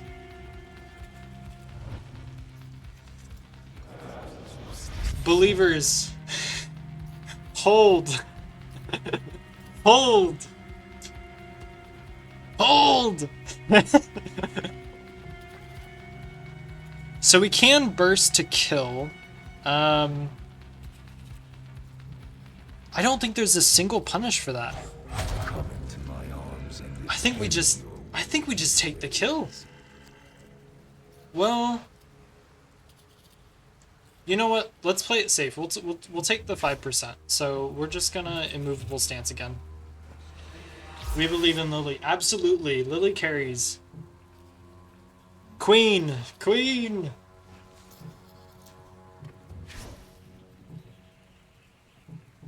Let me stall this guy. Okay, the only thing I've not looked into is what this guy is doing. That should be fine. That's fine.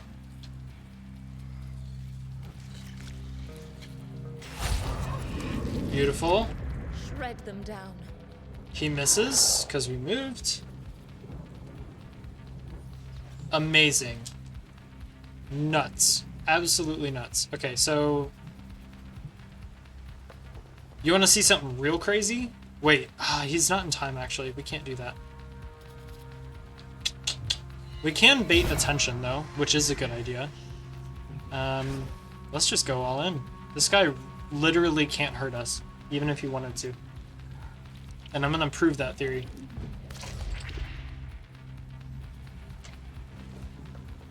Alright, we're going to go this way and try and get this guy to do something useful with his life. There we go. He did something. Congratulations. We can kill this guy. Lily is carrying. We believe in Lily. We might keep dying in the Ender Lily's run, but Lily and Othercide is the GOAT. Okay. This guy cannot hurt us. We have 800 armor now. We have 800 armor. It's gonna attack twice and end his turn. Look at that. And this is why that is so freaking important. And we baited that guy's attention, we just run away. So free. Absolutely crazy. Alright, and with Lily, we are going to actually burst with her and put her all the way over here. She does no damage. She's so cute. How wholesome. It's doing her best.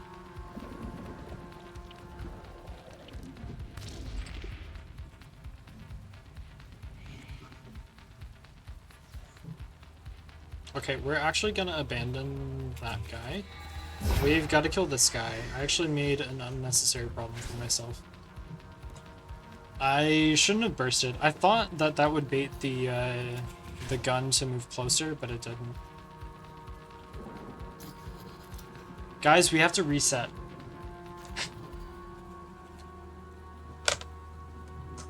After all of that. Would it even be worth it? We could have a character without veteran. She might die. Wait. Wait, Noontide gets a turn. Okay, we're fine. We're fine. We can clutch this. That was almost really bad.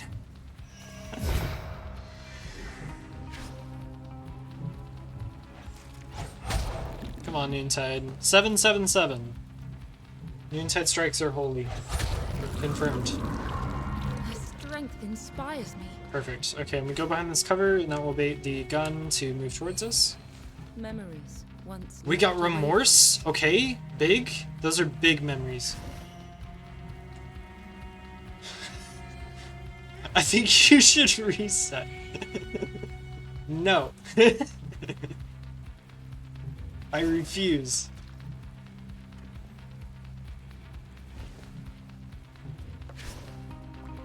Lily is too awesome for that reset, okay?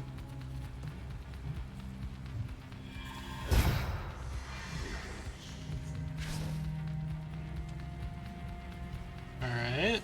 And then Lily is gonna go here. And her turn. And Eventide will clean it up. Nice! Let's go. Redemption. I cannot believe that pulled through. That did not look good. There was nothing about that situation that looked good at all. That looked like a solid reset. Man. Let her flourish. Oh, and I didn't get aggressive on her. Lily, Lily, Lily, Lily. You gotta put the Lily emote in chat. Spam the Lily shock.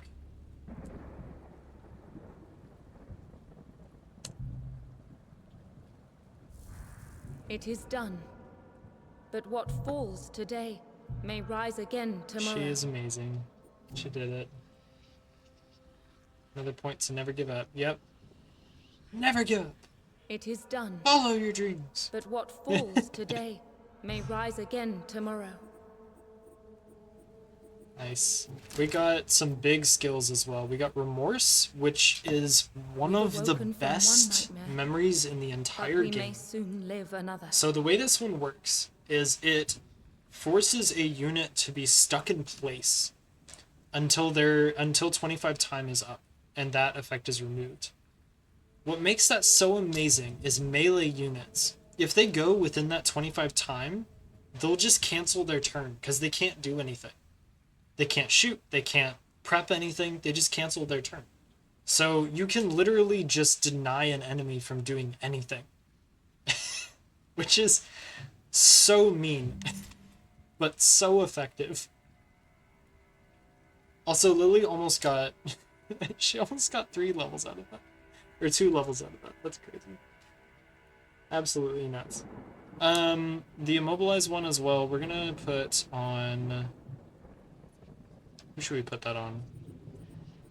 Wrathful Rain Immobilize is really hype. Shot Immobilize is probably one of the best abilities in the game, so I guess we actually do put this on Lily. And then we have a Shield Bash, which we can apply Unmasked to. Unmasked to is really good as well. Basically, it reduces their movement range for a decent amount of time. And Shield Bash knocks an opponent away. So you can knock them away, and then there's a chance they can't move towards you. Which is pretty good. Apparently we got more memories than that. What else do we get? We got Exile. Increase delay resistance by 100%. That's only useful in the final boss, which we're not going to get into today. So, and actually, on that note, that is where we are going to stop today.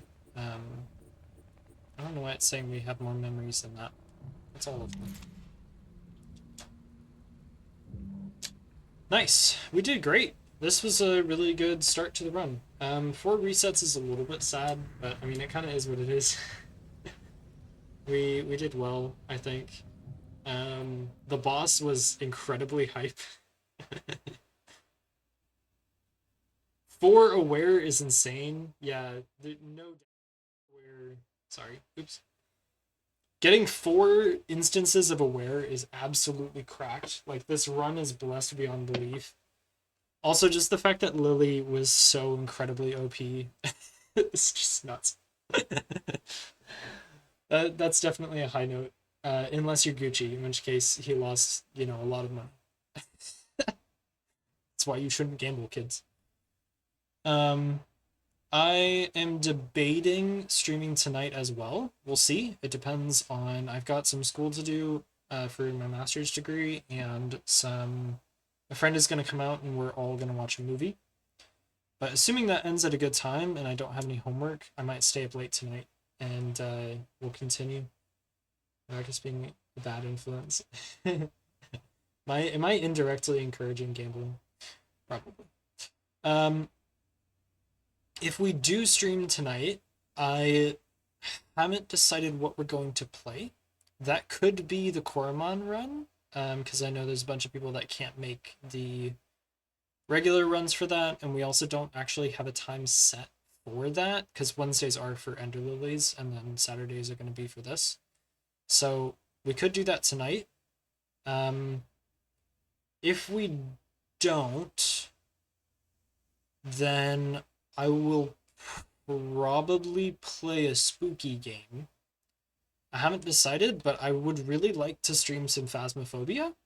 It's actually, strangely, despite my background, one of my favorite games. It's just a game of inductive reasoning, so it's kind of fun. Or we could play Repo. Either one would be kind of hype. Or I could convince the wife to play Peak on stream. We could do that. That would be really entertaining. She's getting better. We've been playing a lot of Peak, and she's getting really good. Shoutouts to the wife, because she's really good. You have Repo installed. If you wanted to play that together, we could as well.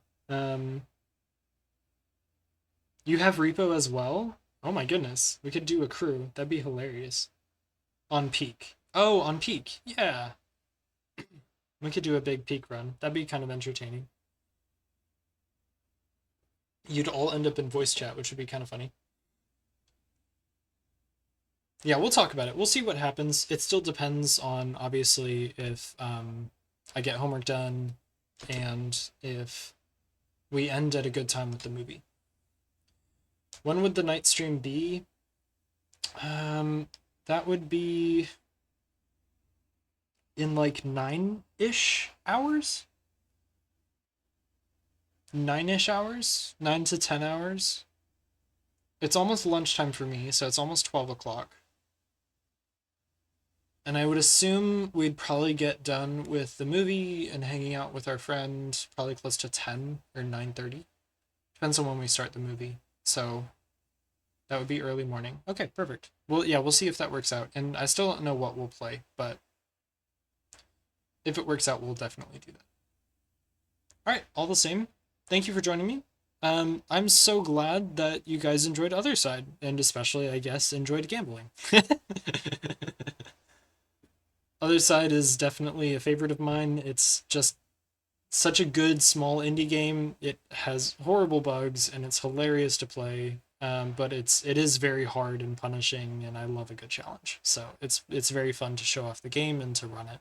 So thank you all for joining me. I hope you have a good day, and if I don't stream tonight, then I won't catch you all Wednesday for more Ender Lilies. Catch you guys later.